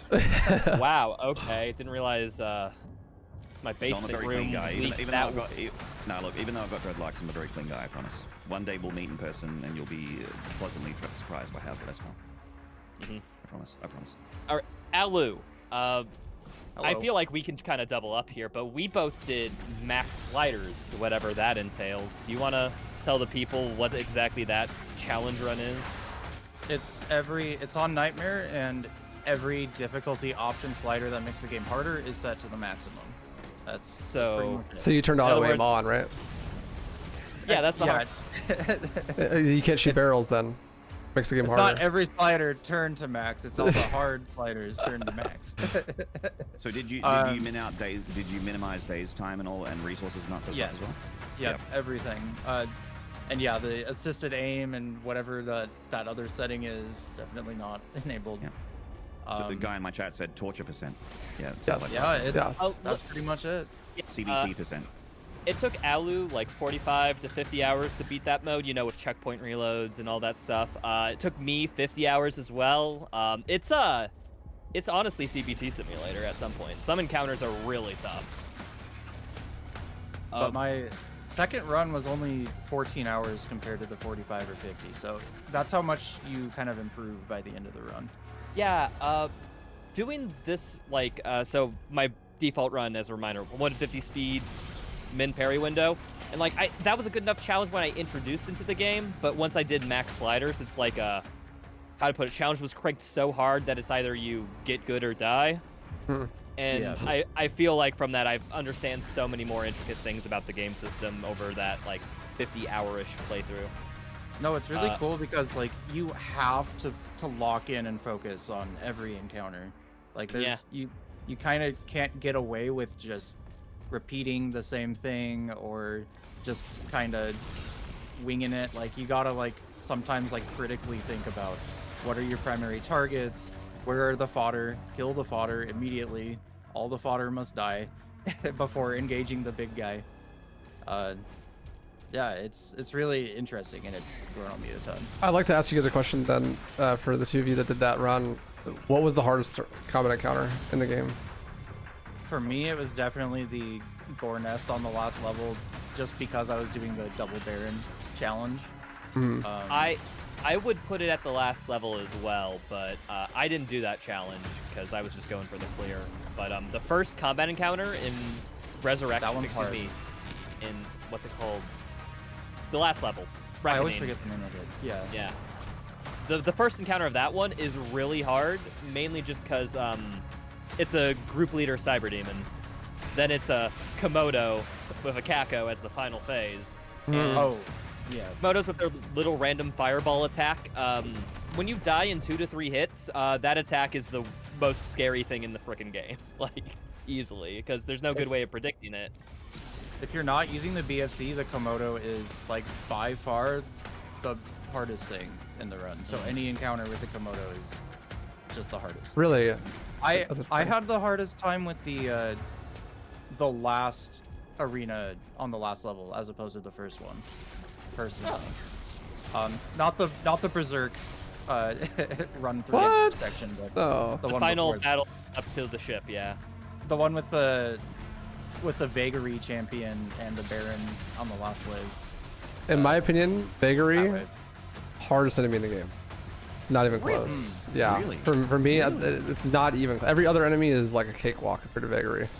I don't That's know funny. why. Parry King. You What are the about- Parry King, that's why. I guess so. Yeah. I'm like, because I Devil May feel Cry like coming the goop just gets me every time, and I like can't figure out how to get into a parry fight with it. You know, like if you get it to shoot at you, right, then it's not so bad. But So my vagary and the way I deal with the vagary, I'm under no illusions that I'm a better gamer than you. By the way. yeah, do it. I know, Do I it, know please. I know you were Master. bred in a lab. Like you're not even biological. You're not even real. You were bred in a lab to complete video games at ultimate speeds. But I found that with the vagary, I found them really easy. With basically like shooting at them a bunch with a cycler that applies shock, and then just strafing around them sort of mid-distance, so I'm not really getting gooped. But using the pulverizer, and because they're so wide, the pulverizer. I every do use projectile the pulverizer is pulverizer. basically hitting them. Yeah. it DPSs the fuck out of them. And on like 150, speed and everything, it just I really Happens do really not get fast. duped. I only worry about the projectiles. It's the only thing I'm afraid of getting hit by, or the slash, like when they swipe at you. That's probably the number one thing I die as to is the goop. But from Mancubus and from Yeah. I Vagary. did die to goop a lot, yeah. Actually, They're my quick entry for hardest battle is I haven't heard it mentioned yet. But my hardest fight was actually the first arena in Belly of the Beast. Really? That one is really one of the tough, hardest. brutal. It is Yeah. definitely That one of the I hardest. definitely died on the most in my first playthrough. I was there for an hour maybe. I think Raitro even came in a chat and he was not there yet because he was doing a harder run. And he was like, I remember. "Oh, when I get here, yeah, that's exactly right. Yeah. I rated, So- yeah. Yeah, exactly. Probably that's one of my right. top 3 hardest ones for sure is that encounter. That one's really rough. Yeah. The Cybermank in the corner with the Revenant. That's like Revenants are so scary in this game. It's weird for them to not be a meme anymore. The Revenant, they're actually like. a They thing are, to worry dude. about. It's like a number Yeah. one priority. I often I'll find myself like fighting the like the morale demon or whatever, and then I die, and it's always the Revenant, right? It's like just because the bullets are so fast, right? And Tracking Yeah. on them it's too. insane. Yeah. Yeah. I also had a really cool situation. I mean, it was bad for me, but it was cool where I went to melee one and it just went into ghost form and then it came back. Like not get hit. Yeah, And I'm no, like, that's intended. That's I've had that fucking with the sick. shield. Uh, I've had that with the shield So saw it returning. programs to get out of ghost form and melee you once you get in range. So I think you were just out of range for a split second. It did its ghost attack as you meleeed, and then it's like, oh, he's so close. Quit ghost form, hit him. I'm pretty sure they can ghost form BFC. I think I've had it happen. Yeah, like it just Oh hit my them. I love that. The game needs a dickhead, you know, because I think the Kakadina. There's no and arch the file. Revenant are probably top tier for that. Yeah. Yeah, like Thank like God. An arch file, but also in Eternal they have the Carcass, the support demon. Yeah, The one true. that's- The one that you hate the most, not because they're difficult. They spawn a get in your fucking way. wall. Just Yeah, literally don't just remind me about that asshole, man. I got Yeah, but beef he's, with he's that an dude. asshole. He's an asshole, and you hate him. But it's also like you love to hate him, like a bad guy in a TV show, you know. Yeah. Mm. Yeah, Yeah, no, it's one of those He's got a things where it's like, lovable look. mechanically I like what he does for the game, but at the same time, like, fuck you, dude. Like, Yeah, but also Yeah. fuck you. Exactly. Yeah, I agree. We're talking about the Carcass. Yeah, sorry, guy in the chat. Go on. yeah, I was gonna say, Allu, I don't know if trying to talk more about max slider mode a little bit. You said, okay, so you've done the thing where you've done BFC without, like, I've done no BFC. You're now doing it with BFC, trying to work towards like UN and stuff, right? How Yeah, that's different the goal. is it to use the BFC? I'm curious. Oh, it's night and day because you can just kind of take out most of the Komodo.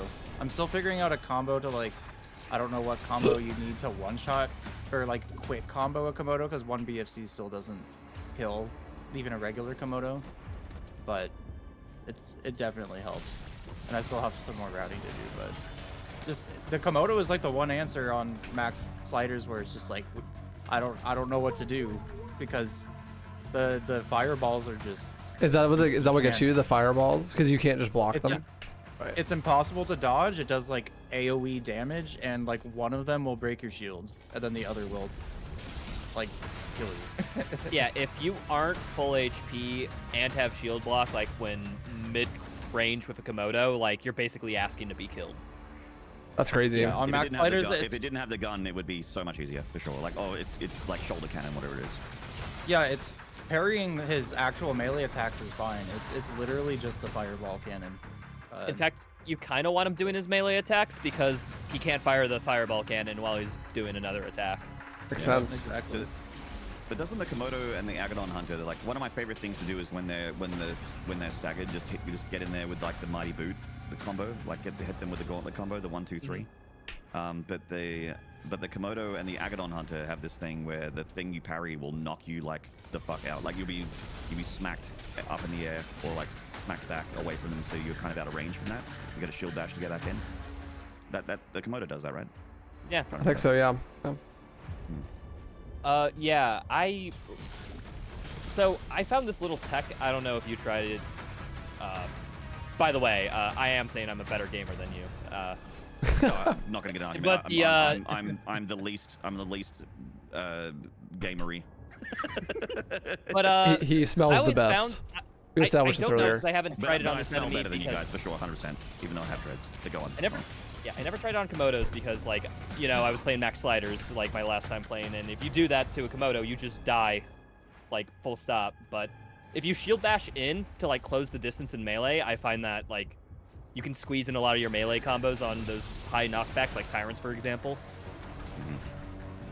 Have you okay, so messed you with just- that's for like holding the shoot button while spamming melee? It comes out like way No. faster. Oh, really? Yeah, and you can duplicate melee charges like that.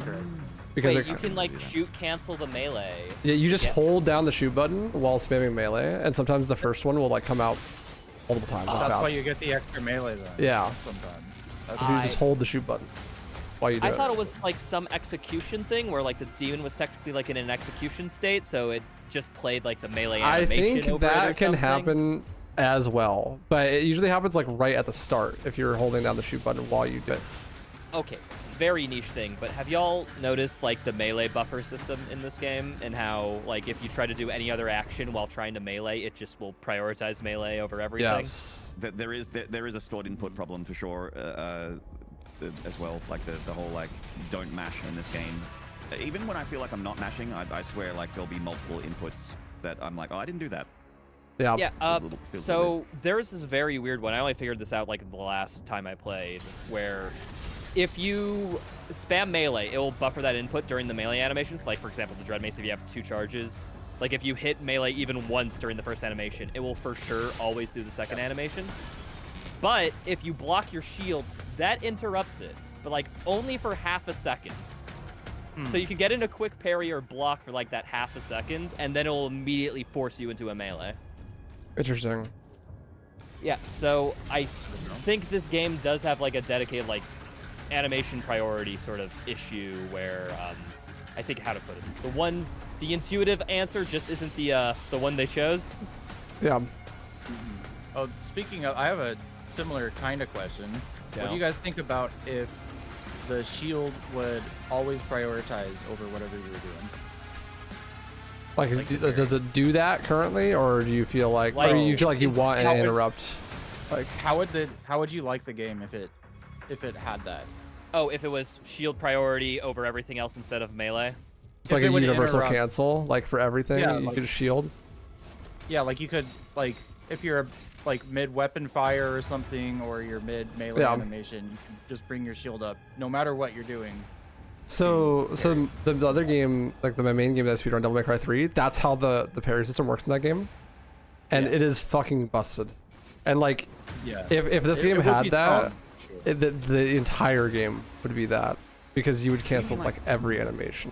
Yeah, so animation canceling is what we're talking about. Yeah, like so like anytime you're in the middle of any animation, if you just press the shield button, it cancels the animation you're in and brings up the shield. If that was Yeah. the case, then they would have to make the parry window like 20 times smaller.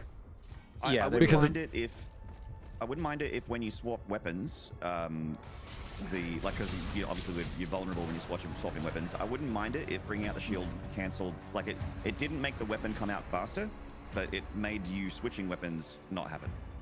Yeah, That'd be nice. I am okay with that, to be honest. I wish that after a successful parry, you could quick swap.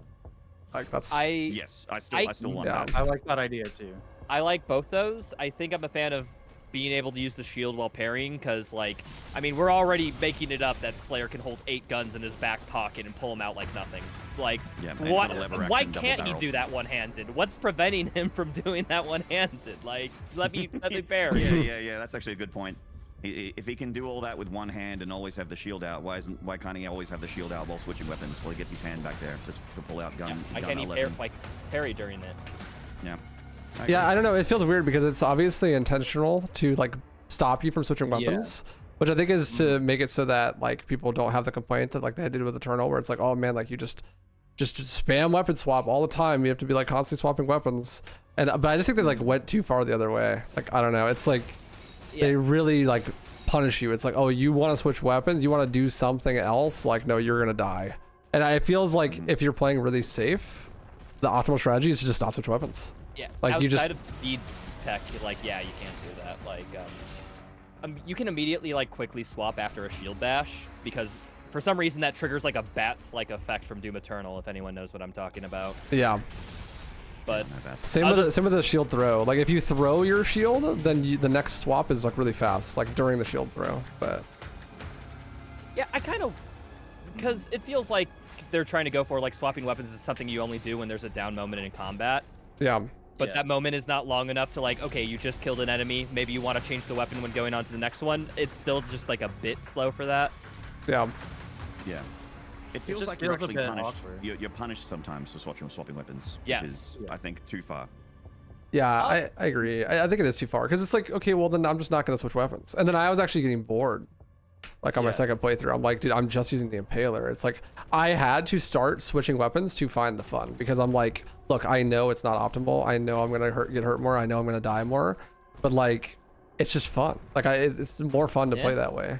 And so like I just decided to do it. And I think once you're good at it, it's probably more optimal to switch weapons, right? Like you just gotta like know when to do it and why, right? But like when you can, yeah. Yeah, but when you don't know that, when you're like playing the game for the first couple of times, it's like it's just gonna feel bad. Like you're just getting punished. This is just one of those games where it's like there is a weapon that is just optimal for facing this kind of enemy. Yeah. Like for example, like if you're single targeting, I don't see any reason why you wouldn't just use the Impaler and chain throw shield to get empowered shots. Like. Yeah, and that's the thing, like, because I'll be like, I don't know, super shotgun or I have cycler or something, and then all of a sudden I'm right next to a cyber demon, and I just have to like. Instead of attacking, I gotta wait for an opening and then swap weapons to the one I want. Yeah, because you're not gonna fight the cyber demon with the super shotgun, right? It just doesn't make sense. So you're like, now I'm just gonna wait. But especially on max sliders, that's gonna take like, I don't know, 30 seconds of extra parrying if you're using the wrong weapon. Yeah, I actually kind of like the committal nature of weapon swapping in like some weird, like, might be slightly masochistic sense of punishment of where it's just like I do like how switching weapons isn't free and you have to think about it. Yeah, I do that too. At the same time, with how much you have to think about, like during just a typical encounter, it's like I'd be fine with like one less of those. Like yeah. I just think it stifles experimentation. It's like you're gonna have. I'm thinking like sure at the highest level player, like it's gonna be more fun and probably more optimal to switch weapons for like specific things. But I found that like okay, the only time I could justify switching weapons on Nightmare is if I know what the enemy spawns are gonna be and I have a plan for which weapon I'm gonna use on which spawns and I know when the downtime's gonna be. But like if you're just playing the game normally, like you're just like casual, right? Like even if you're doing like your 6th, 7th playthrough, you're probably not gonna do that. And so you're really gonna get punished for it. Because I remember a big criticism of Eternal in 2016 is like how you didn't have to swap weapons. Like even in Eternal, like if you had max ammo, like your chainsaw pip recharged way too quickly to where you could just infinitely fire the same weapon if you built around that. That my first ever playthrough of Doom Eternal, I remember it. I thought more Daka, more good, so I just had like mobile turret, and I never did anything other than mobile turret. And I would I would just chainsaw stuff and just the whole playthrough on Nightmare. And like people criticize like id Software for being like you didn't design your games in a way to where like I could just sit here spamming super shotgun the whole time and get through the game because you could do that in literally all their games. So it seems kind of weird that they leaned into the criticism more than like trying to address it. It feels more like they listened too much to the people that were complaining about like having to switch weapons too much in Eternal. They were just like, fine, just use one weapon. But it's like, that's not that fun for many playthroughs. Like it's fun for like a couple playthroughs, but I feel like this game is not gonna have the same staying power casually as something like Eternal because it's like you just don't have that many playstyles. Right? Like, so when you yeah, but the downside of doing something like that is if like you take the stuff that I guess adds to the skill ceiling away. Yeah. Like it's going to be a lot more better as an entry game, and people are going to play it and have like a really wonderful 1 or 2 playthroughs.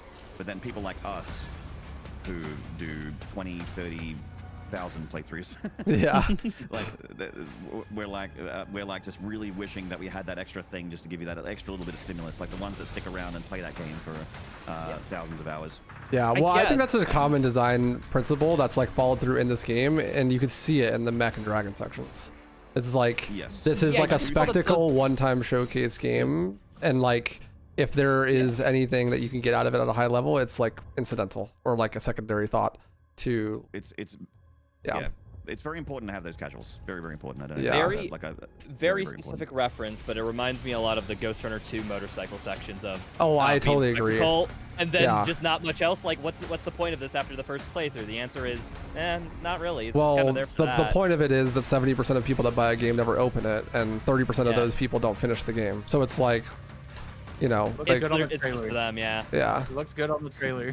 Mm-hmm. So remember the fast traveling from Doom Eternal? I was talking about this a little bit with Chad, and it was just interesting as a discussion. But like how in Doom Eternal, I remember for instance like Arc Complex and like Supergore Nest, for instance, you unlock the end of the level and then you just fast travel to everything you need to complete the level. And in Arc Complex, like in 100%, you don't go up the turrets. You don't do that. Like you do that bridge skip to get to the Marauder fight, and then you just use fast travel to get around. I actually think that while I miss fast travel in terms of being able to collect stuff, I think that fast travel would kind of wreck the open levels in Dark Ages a bit. Like it'd be great for speedrunning. Yeah. But you know, but the ability to just fast travel around, like rush to the end of the level and then unlock fast travel and then just go, okay, I'm going to this corner, this corner, this corner, this corner, and you skip like everything on the way. Kind of breaks those longer levels, but at the same time, it does feel like you spend. And this is part of the reason why I'm frustrated about the mech segments and the Dragman segments. Is like I know that the dragon and the mech stuff is there for a pace breaker, but I feel like there's already so much pace breaking because you've got these giant levels and you're all walking around or running around from one side of the map to the other to complete stuff. Unless you're routing, you know. Hot take, I don't like pace breakers. If I want that's a break, I'll just pause the game. I kind of agree with you because I'll just pause the game. I've got spicy brain and I want constant simulation. Yeah, exactly, same. But like, if I'm like, man, I'm like a little bit. I've never been playing Doom Eternal and been like, man, I wish there was a mech section now because I'm too overstimulated. But even if I was like that, I would just pause the game. I'll just go do something else. I want non-stop. Like when I play Doom Eternal, I feel the same. I want non-stop combat. I don't want it to end. Yeah. That's why I like the Proteus Horde mode so much. Like it's just. Yeah, I time just. is when you select your weapon and then you go. Yeah, I feel like I'd much rather have a very catered experience that does like exactly what I'm looking for, and then it not try to overstep what it's doing. And I feel like Dark Ages kind of does overstep it. It's like trying to be more than it is, or like more than I would like it to be. I guess it is more, right? But like, I don't know. I think that a casual audience likes that and wants it to be more, right? Wants to be more of like a totality of an experience. But I always thought that was something that was really good about like id Software and Doom games, and especially is like it just knows what it is and it doesn't try to be anything else. But I don't think that that's the case for this game. I definitely agree. However, I think there's ways that pace breakers can be done well. Like, I agree. For example, like Ghost Runner. I just gave a crap example, but I think they do like in between pace breakers between encounters very well because it's literally just parkour to the next area. Yeah, the wall running in the parkour. Yeah. You can take that as slow as you want. You can be that. But if you are a, like an Adderall up like person, you can just like do some 15 like million step complicated like. I think the difference there is it's like you're using the core mechanics to do something different than to do like everything is part of combat. Yeah, exactly. Yeah, and Doom Eternal even does that with the platforming sections, right? It's like you're using the combat mechanics. Sorry, go ahead. Yeah, the aspect I wanted to say that made that like a good pace breaker in my sense, because it's not asking you to take it at a slow pace, it's asking you to take it at your own pace. And I feel like that's where you do it, where it's like, yeah, for people who need the pace break, you can just stop and slowly go through this puzzle, but for people who want a little bit more, they can just like get through it quicker. Like, yeah, that definitely helps. But I think really, honestly, the big thing is this is not a gimmick. Right, it's like you're using the core mechanics of the game to do something different, and that can be enjoyable, and that is informative into how you play the base mechanics too. Yeah. It's like people complain about. Go ahead. Yeah, I was just gonna say, shoutouts to Kaiser, developer at id, who is in my chat / been there for my streams. He's the person who actually designed a lot of the enemy AI and a lot of the dragon stuff too. Oh, nice. He was talking about in the other stream, like, for example, when we're talking about gimmicks like the dragon sections, that there was supposed to be a bit more to the enemies rather than just that lock-on mechanic. And this game feels like, it feels for some sections that they're just gimmickized because they were meant to be fully fleshed out. That makes sense. But then just like in post-production it was like realized, oh, it's too expensive to implement these features. We gotta. That's fair enough. Yeah. That makes sense. You can't put everything in everything, but like when I first saw the Dragon segments in my mind, I imagined Panzer Dragoon. You guys remember playing Panzer Dragoon, or you played it, or know of it, right? Like, I know of it. I was thinking of Spyro, but yeah, no, I haven't heard of Panzer. That is a dragon. you're a dragon rider, and there's like it's kind of like a rail shooter, but you have the ability to move around, and you can look in like 4 different directions. But there's a lot of like finding the enemies and locking onto them, and sort of like it feels awesome taking out like waves of enemies with like this kind of lock-on drag thing. And it would be cool to have something like that. Like the dragon segment's just having a few more enemies flying around, you know, instead of just having those hell barges that you blow up for gold and those ships that those turret segments that are stationary. I just kind of imagined that there would be more like, you know, like you kind of have them in that, you know, before you go to the cosmic realm, like the cacodemons, the cosmic cacodemons. You kind of have them, but like more of that, but like squads of them. So you can take out like Photo with like a big lock-on of missiles and doing like a burst. Like you also like a single target. It feels cool to like have your primary fire, but then like hold right click and then have a alt fire that locks on and do like a big burst of missiles into it or something like that. Yeah, like it just feels like more weapons would have been more engaging for the dragon bits, and that's what I imagined. And I was a bit disappointed that it didn't have something other than just a minigun turret on the dragon. Yeah, from what Kaiser said in my stream, you know those big Kako, like, you know, fleet, like, battleship-esque enemies? Apparently, early in development, they were supposed to teleport around, so you had to fly to them and could shoot them on the way, and then when you get close, you use the lock-on as, like, a, you know, after the chase sort of thing. Makes sense. Yeah. I don't know. I keep saying that, but where's Dragon Card? Dragon You want Card. Dragon Card. You want a racing game with the dragon? I want a multiplayer racing mini. Dude, just play Diddy Kong Racing. Like, what are you doing, dude? What if Doom the Dark Ages had multiplayer and it was just Dragon Battle? They got rid of that would be the Rock'em Sock'em robots. It's just PvP robots. Oh man. PvP robots. I'd play that. I'd play it. Fuck yeah. Okay, one final thing I want to kind of ask, since you know we're running low on time, is where do you think like challenge running and speed running and like I guess just general high level play will be compared to like where 2016 and Eternal was at? Like, it's so like how do you think it will do in comparison? I have a bad feeling that the game won't have the staying power of those other games, but I hope I'm wrong. I really want like a lot of people to run this game because I'm super passionate about it, and I'm really motivated to learn 100% and figure things out. And I think it's just too early to say with confidence how it's going to do versus the others. I still think we're in frontier land, so I can't really say. Okay, but if you had to guess, gun to head. If I had to guess, gun to head. Okay. Yeah. I would say that it probably won't have the same staying power because of how like it feels like you have a lot of choices at the moment, but I think I can foresee in like a couple hundred hours feeling like the battles are going to go the same way, and it's going to not be fast enough for most people. Like unless you're on 150% the whole time, I don't think it's going to be fast enough for most people to feel like they're getting that stimulation like you would in Eternal, to like go through those combat encounters and do them in a certain routed way. So I don't know. I feel like it might not have the staying power, but I hope I'm wrong. We'll hold you to that later, by the way. Tully's court. I think, from my perspective, for chasing the hardest things, I think there's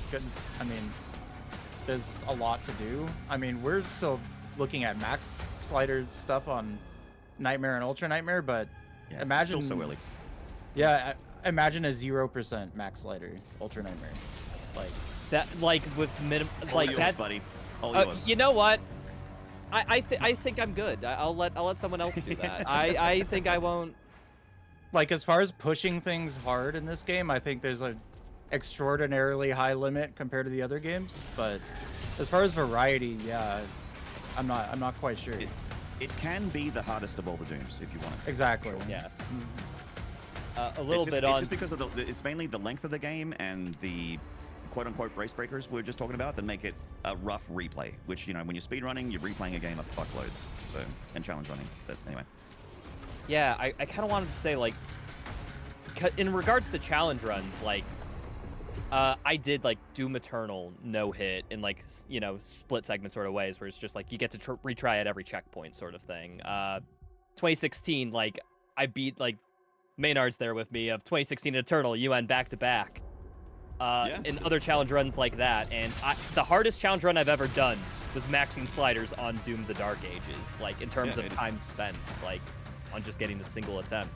So I don't know if you can do that with default settings. It seems weird to me that this won't be like the most challenge-inducing Doom possibly. Like if you want to find like some Omega difficult, super specific niche mode to test yourself against, you could totally do that in this game. Probably way more than in Eternal or 2016. But it's really just game length though, right? Like it's just yeah, you know, it's a super long run. Like I do think that this will have like its niche as like a super long, super difficult 100% run. I could see a lot of staying power out of that actually. It's definitely gonna stay in my like rotation of games because of that. Like I actually really I like endurance stuff. Like that's why the God Run, like modern Doom speedrunning marathon kind of thing happened, is because I like marathons. I like not only the challenge of the game, but also like your exhaustion being a factor. Like trying to do it all in one stream. Yeah, I'm the same way. It's the difference between like watching a 100-meter sprint or a marathon. Like they're both interesting for different reasons. Right. Yeah. Like you're not gonna break the world record, but you're gonna like do something pretty fucking cool. Yeah. Unless you break the world record of the marathon in that case. Well, unless not, yeah. Which I think I did at one point, but not anymore. Yep. Waifu, what do you think speedrunning challenge runs are going to look for this game? I don't see, so maybe I'm just like on the copium truck because I think like this is what I'm doing, but I don't see any reason that people would be speedrunning this game long term on anything other than 150% speed, because the game is so long, and I feel like the length of the game by itself is enough to justify that. But also I think that it's got like, I don't know, maybe this will prove to not be true in the future because we'll discover like weapon tech and stuff and that'll make it different. But I feel it's got the most prescriptive gameplay where it's like you're gonna be hard locked on stuff where it's like, okay, like you do this combat this way, and like that's just how it's done, and it's like kind of simple in compared to something like Doom Eternal or whatnot, in the way that you do the combat in that section. And so I don't see, I don't know, the game is so long and the game speed, it's just kind of easy, you know? Like I die sometimes when I'm like, I do run a lot of 80% restricted in Doom Eternal, right? The easiest difficulty. And like, I'll die even on the easiest difficulty. But like, I don't think that would really even be possible in this game. Like, I don't know how that would even happen. Because like it's so much easier when it's easier. Because like the base. Sorry, go ahead. Oh, I was just gonna agree. You probably have a better point. No, just like because comparing like an Ultra Nightmare speedrun and Eternal to Ultra Nightmare in this game, like the base difficulty is just so different for the speedrun. I think it's a bit less of a challenge or an achievement to do a UN 100% in this game versus Eternal. Yeah, I definitely think for any longer category, 150% is gonna be like the normal because the game's long. Yeah, and then I think that beyond that, like, yeah, go ahead. Sorry. Go ahead. No, that's all I was saying. Like even with the game speed, I don't know. It's still not maybe. Yeah, it's just, it feels like the combat is just like simple enough to master. That makes sense. Like in a way that like you can do it like this set way the same time every time, and like it'll just work kind of deal. I don't know if we're like in like a niche Goldilocks zone though, of like maybe because all the weapons definitely have their own niches and like all uses where I think they're balanced enough to where new combat strategies that are effective for encounters can be discovered at any point. Yeah. I hate bringing up Ghost Runner again. Actually, I don't. That was a lie. I love that game. But in Ghost Runner, they have combat encounters, and because everything's one hit, one kill, you can do the combat encounter super quick in nearly every order because every enemy dies in like one hit. So that would lead to many times in the speed run, there would be so many room clears that have completely different routes, and they're like all within half a second of each other. Yeah, well, I think that the way that makes it really, really interesting, because you use the movement to do the combat in Ghost Runner, but like the movement in this game is really basic. And I think that's like the big problem really when it comes to like long-term like speedrunning staying power for this game is that the movement is just really basic. Like you just sprint everywhere and like stop hop and stuff. But that might change. I guess what I'm saying is I think different weapons will have their own clear conditions for encounters that are about the same as like other weapons. Yeah. Or weapon orders. I can foresee that being a big factor in the speedrun / routing. Yeah, I can see that too. I just think that like when it comes to long term for like speedrun stuff, it's like that movement and like going from point A to point B, like that being fun is going to be a huge thing. And it's really entirely going to depend on how good people get at shield flying. I feel like, because it can be used to do some crazy tricks, you know, and get some crazy movement, but it's really hard. Like it's a lot harder than the movement tech and like Eternal. I think it's the coldest take ever, at least in this call maybe, that Doom Eternal probably won't be topped in terms of the speedrun department, because that game has like definitely not the most depthful movement I've ever seen, and also like one of the deepest combat systems I've seen too on top of that. This game seems like it only has that on the combat front. They'd have to find some pretty insane tech. Yeah. We would have to find something. Which, but to be fair, even then, we didn't understand lure chopping till like 4 or 5 months into the game even. It's so true. like we can still maybe find something. I mean, it also means that we can still find ways to make it pay to win. It's not too late. If it's a Doom game that's gonna be pay to win, it's kind of how it works. Yeah. No. Well, I don't know. I want to thank you guys for stopping by. Yeah. Maynard, I think you're low on time if I recall correctly. Oh, muted. Might be talking to chat. It's a bit chatty, Kathy. Fuck! Sorry, I was so good about that. I was doing such a good job, and I just fucked it up. I was afraid I was going to do that. I'm so sorry, but I do have to go. Yes, you guys can keep talking. But I have to go. I got to go. I was just gonna say, do you want to shout anything out, plug your channel or whatever, before we wish you goodbye? I'm Maynard. If you want to see someone bash their head up against the wall to see what 100% in this game looks like, I will be that guy. I will show you the 100% run. It might not be pretty, but it'll happen. I've just started multi-streaming on YouTube as well, so I'd love for people to not only follow my Twitch if they don't already, but also give my YouTube channel some love. It's a baby channel. It's not Raitro or Waifu big, but it's getting there. You know, so we hit 4 digits earlier in the year and just got partnered over there. So it's going good. Nice. Congrats, dude. So thank you, boys. Thank you, boys. If anyone wants to watch any of my stuff and support me for free, that's a way to do it over on the YouTube. And I do a lot of Doom. I do a lot of other stuff. I'm a big Souls aficionado. I love action games. That's why I'm a big fan of Waifu as well. I like Devil May Cry. Thank you. For a long time. And Allu and Raitro are Doom juices, which is why I have infinite respect for them as well. So I'll tell everyone on my side when I get off the call to follow you guys. And if anyone doesn't follow you guys, I'll ask them to unfollow me. I think that's yeah, just hold them hostage. Yep. I think that's fair. Guys, thank you so much. It's been a really good chat. You've also made me learn some stuff that I didn't consider as well. I'm more afraid of Ultra Nightmare now because of the non-checkpoints that I didn't know existed until this. You're welcome. You've been warned. I apologize then. We scared another person off UN. We did. Yep. One less UN runner. Much love, boys. Catch you later, dude. So yeah. All right. Well, I guess we're firmly in conclusion, unless anybody wants anything. Last notes on Dark Ages. They want to say. I just want to talk a little bit more about the longevity of like the challenge runs and the speed runs and stuff. I just think that the game's really cool, and I think that the longevity of it is entirely going to depend on like how much people can squeeze enjoyment out of little movement stuff in the game, because the game is so long and there's so many sections where you're just like walking and stuff. And so if like people can find ways to like make that fast, to make it enjoyable, to like really add like things to do basically during all down parts of the game, that makes it way more fun. Like when I was doing it like easy difficulty runs, I never went out of my way to collect anything or do like mission challenges or anything, because it's like I don't need them, right? But then I jumped up to Nightmare, and it's way more fun because like on every mission I'm doing a challenge. Like Siege 2, I'm like getting the ruby from doing the 10 hits on the chain ball, you know, and then like, oh, okay, I need to like kill this enemy while I'm going here and do this and that, just because it like makes things faster overall, and that makes the overall run way more fun. Because if you don't do that, there's a lot of sections where you can just have like major downtime, and that's not even counting like the mech and dragon and stuff. Go ahead.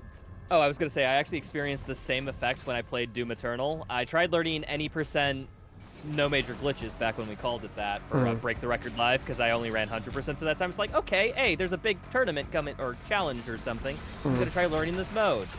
And then I did literally one run, and I got to it. It's like, dude, the easy difficulty makes it feel like I'm not being challenged whatsoever. I kind of hate this. And so I stopped and went back to nightmare routing. Yeah, I had that same exact experience with this game, but I didn't have that going into Eternal. And I think the reason for that is I started learning Eternal in like 2020.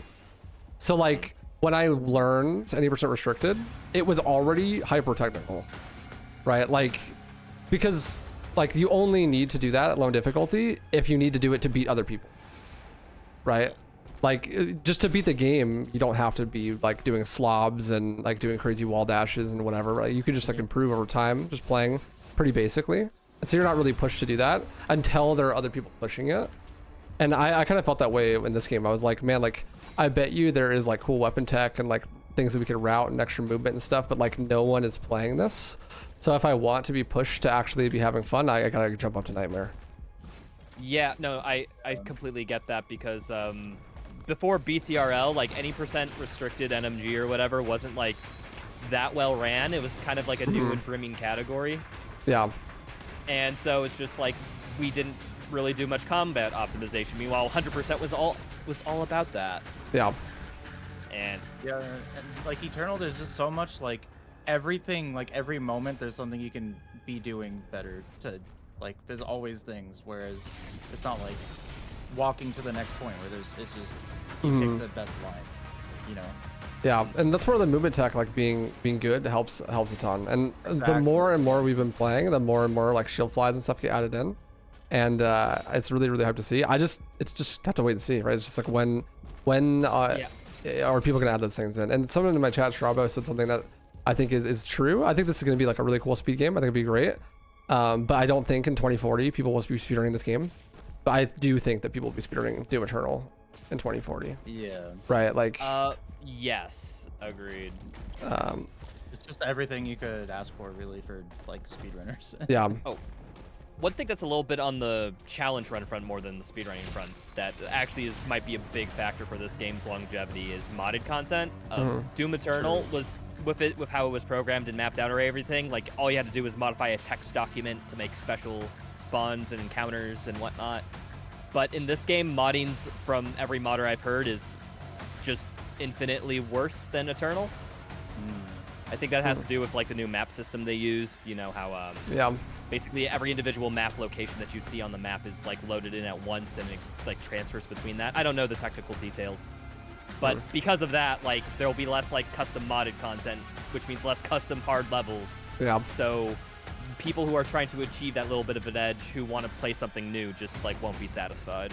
Yeah, and I think that the movement is doesn't have as much skill expression, and so like that'll also be a huge factor of that. It's like you can only do so much. I think that'll also really limit when you do modded content what you can do with it, because it's like in Eternal you have all these movement options. You can get out of there fast. You can move around really fast. You can get like away from danger, and in this game it's like you parry, right? Like, and so you can only have so many enemies in a combat encounter attacking you, because you can only parry so many things at the same time, especially with the slow-mo on. It's like, so in a lot of those things, like especially on like the content front, like I was able to mod every enemy to like be a marauder in that case and make a fun little challenge run out of that. But without any modding capabilities in this game, like will you be able to do like an all Komodo run maybe? Like Oh no. it's just like we don't have the capabilities, and it's not looking good on their front. But we're kind of missing out on the potential that would generate. maybe I actually was thinking about how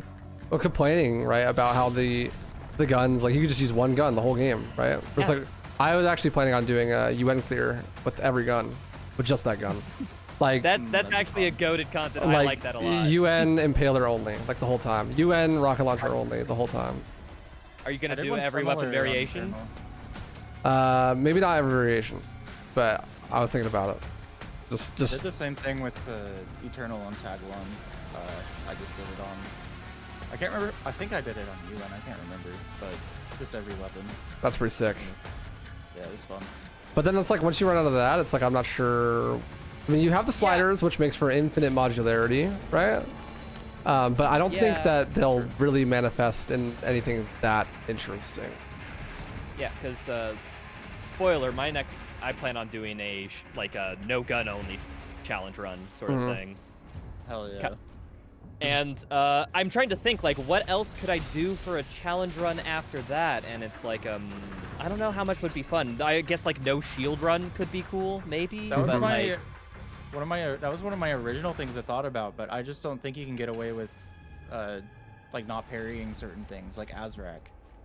How do you deal with that? You'd almost have to be like try it on Nightmare for the lulz and just be like, no, this has to be Aspiring Slayer or else it's Yeah, like, or undoable that way. Yeah. Yeah. Like it seems like there's fun a to lot mess of around attacks. There's a lot of attacks that you're forced to parry or else they'll hit you. Like you just can't. Yeah. So I just like I don't know how you'd like counter his rock just by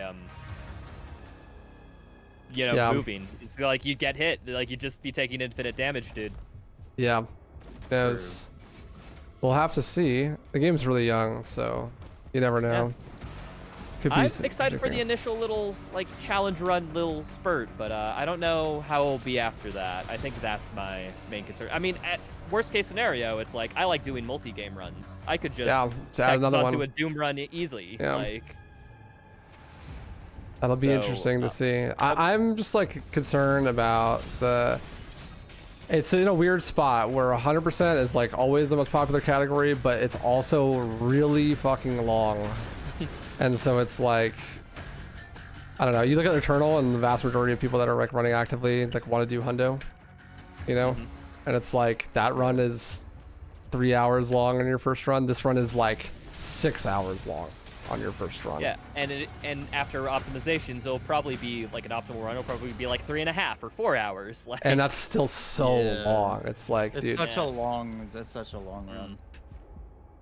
So I don't know. Well- That's why I'm hoping that people don't get scared off by stuff and like want to play like 150% speed and that kind of thing and give those things a try, or any percent. Like I know that people are really partial to 100% in Doom runs, but like the any percent restricted run is sick, like, actually. yeah, like I Yeah. know for specifically like absolute massive Doom Eternal 100% UN world record holder, Yep. all-time Giga Chad of a speedrunner. Like won't do 100% because it's too long. So Yeah. they're learning the Nightmare NMG route. Like And it'll be interesting to see how that changes the dynamic a little bit. Because the game is like almost twice as long as Eternal. Just amount of levels is twice as long, but some of those levels are pretty short. yeah, like I'm just curious. Like, do you guys remember how long Eternal took you about casually, and how that compares to this game casually? Because I remember Eternal took me about 16 hours on the first playthrough. This took me 20. So like about I by that can't logic, like remember. 25% longer. About I I think think it's my like first 25. Nightmare runs when the game like came out, like my first Nightmare runs were probably like 4 hours. oh, I didn't mean like speedruns. I was talking like No, casual. you're literal- I know what you mean. I just can't remember my actual. Oh, I get you. Yeah, the game is You're definitely giving longer. us the next best thing. I get it. Yeah, I don't know exactly how long my Eternal run was, but I can tell you that my first playthrough of this on Nightmare was like 25 hours. But I played like up sliders and Nightmare and stuff, and yeah, I don't know. I do think that it's like playing a completely different game when you up the sliders and stuff. Oh, It'll yeah, be it feels interesting to like- see that transition for people. It's Yeah, 'cause insane. I will say, just like that little change to the pacing, like, because at 100%, Dark Ages feels like completely its own thing of forethought and thinking things out. You turn it up to 150, it feels like Doom Eternal 2, like, Yeah. which I is kind of agree. cool that the sliders allow for that much variety, but at the same point, I think it's like a, I guess, okay, very small thing, but what do you guys think of watching the game at 150% speed versus regular speed?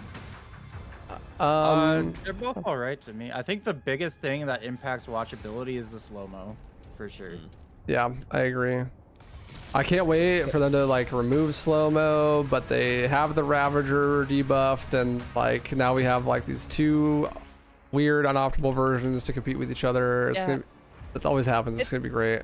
I know they say they don't target speedrun tech, or at least they don't do anymore, but it's kind of weird when they patch casual tech that just so by happenstance affects the speedrun. Like, they didn't like how bosses were being cheesed with Ravager, so now the speedrun has to develop a new strat.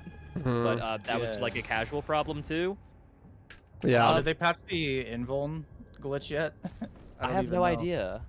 I don't that know. seems like a major one, if they cared about UN. Well, the thing is, it's like Right. I don't understand why they care about game balance when they allow you to fuck with the game balance in the menu.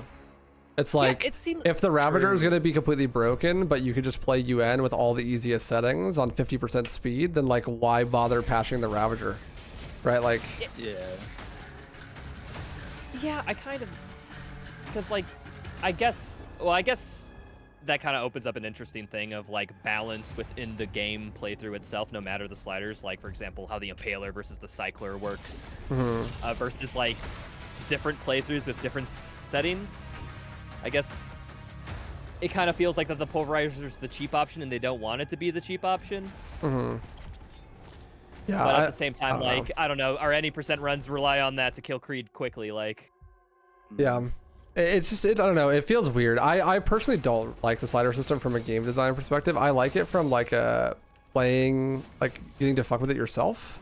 But like, I think it inherently leads to an unoptimized experience. Like if you're counting on the player being able to adjust things individually, it's like I don't trust that you will balance the game around the sliders being default, because I don't feel like it is. It's one of those things where it's like you can't trust it to be balanced, but if it's like this fun side mode where you unlock sliders after the first playthrough or something, it's like, oh, okay, well then these were just something thrown in after the fact, and the other gameplay experiences were more defined. I agree. I do think that this game troubles with like slider creep, if we want to call it that, where it's like they kind of over accounted for it.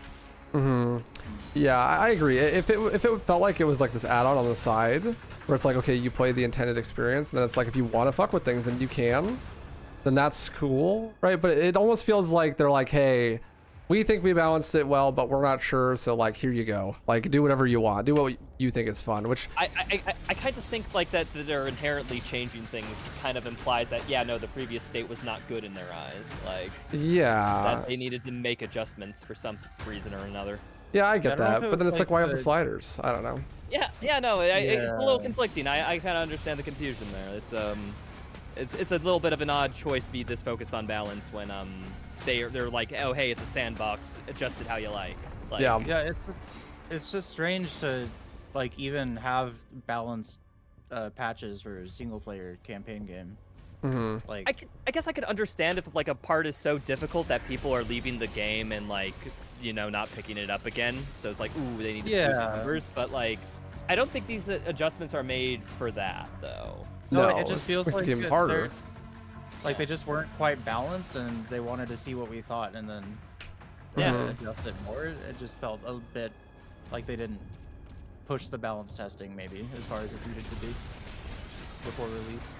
Yeah, and like, I don't know, like I'm sure there's tons of things that are unbalanced in the other games, you know? So it's like, it just happens. They just happen to give us the ability to balance it ourselves. So it's like, we think more about it because we have the ability to balance it ourselves, you know? Yeah, Like it doesn't matter as much because players can adjust it. Yeah, exactly. So then it makes it seem a little bit more strange when they do change things. I don't know. Yeah. That's like such a small pet That's peeve, fair. though, because it's like, it doesn't affect the vast majority of players, Yeah. right? It's just like, Yeah, the sliders, like, in their introduction and, like, their establishment is, like, at most it's confusing towards me, but it's, like, not instantly, like, a big negative. It's just, yeah, it's just like, okay, a little bit weird, but it's fine. I'll roll with it. I like the system enough, anywho. Yeah, but anything else you guys want to talk about? Because I'm grasping at straws. yeah, I think I'm pretty much out of stuff to say, honestly. Yeah, I think that's. well, I would like to add that I think the game is fantastic. It's growing on me the more I play it. I think the speedrun's really cool. absolutely. I can't Oh, yeah, wait for people to. But the score has gone up at least a whole point, maybe a point and a half since I've played it multiple times, which I think is a good sign. I'm in the same camp where it's like after my challenge run playthrough, I felt like that the bosses, especially at the ends, were like just kind of copy paste of like previous phases and whatnot. But forcing to learn like everything on max sliders is just like no. That final boss fight with Azrak, in which like Azrak has different moves, different tails, different fades. It's just I killed him instantly because of just the organic difficulty settings I played on the first time. Yeah. Like, Yeah. No, it's like bumping up the sliders and pushing this game for its challenge. Like for people looking for a challenge, I highly recommend it. It's entirely different. and I've been like improved like immensely at this game. It's actually insane how much better I am after doing. And this, it's like, one of those games where like all my favorite games are like this. The better you are at the game, the more fun the game is. My only concern is that you will hit the ceiling at some point, like, and then it'll not. Like, I feel like the ceiling is lower than something like Eternal, and so I fear that. On max sliders, I don't know. Maybe not. I've not played max sliders, so I don't know. Yeah. For the speed run though, I could see that for sure. Absolutely. As much as we say this game pales in comparison to Eternal, just because, like, well, it does, I will say that this is probably the game that's easiest to get into challenge running from, just because it does let you, like, adjust those sliders. So, like, I agree. You know, Yeah, casual person at home, like, if they want to amp up their game, well, all they have to do is move something up. And I think that's very cool as an introductory element. It's just, after you maxed out game speed in every slider and completed a run, it's like, will there be much for you after that? It's like, I actually don't know. Like, yeah, unless you like those weird, obscure, like, no gun runs or something, like, maybe not. I would like to say that I think I am glad that it didn't do Eternal 2. I'm glad that they did something unique and new, and they're like, look, this is a different thing, and it does its own thing, and it has its own flavor, right? And it's like, I think they did it really well. Whether you like the flavor or not, that's going to be completely up to you. But I'm just glad that they didn't just do Doom Eternal or Doom 2016 again. Actually, I don't know if you guys agree with this, but I've been saying this. I think, like, out of, like, the Doom trilogy that was released, like, in terms of 2010s, 2020s, that's, like, probably the best, like, trilogy of games in that time period. In what time period? Oh, in, like, 2010s, 2020s, like, Doom is probably the best trilogy we've seen in, like, the AAA gaming space. Yeah, for sure. Probably. I can't think of ones that come to mind right now. I can't think of any others, so that really narrows it down. But like, Doom is because every really game good. has like a crap game in it, but I think no, all three of these Doom games are done well in their own certain way. Like, they're not like the worst this game gets is like just good. Like, yeah, I agree with that for sure. It's like the worst the game gets is like okay, it's like pretty good. It never becomes bad. There's like never a moment where I was like, I rolled at some dragon sections on my first playthrough and stuff, but like even on replays, it's like it's never bad. It's always just like pretty good, you know.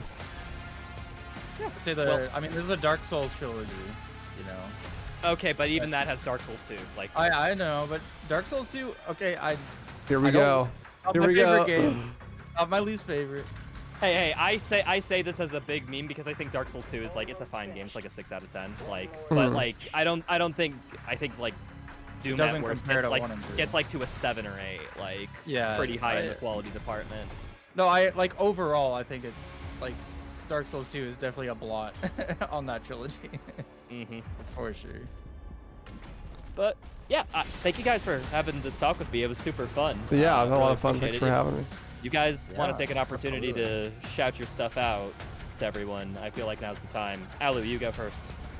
All right, twitch.tv/alluppercase. You can find me on YouTube, I guess, even though I'm toying with the idea of expanding my YouTube a bit, so I don't have much yet.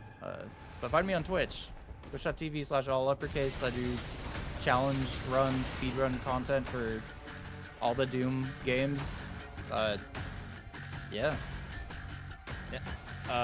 Waifu?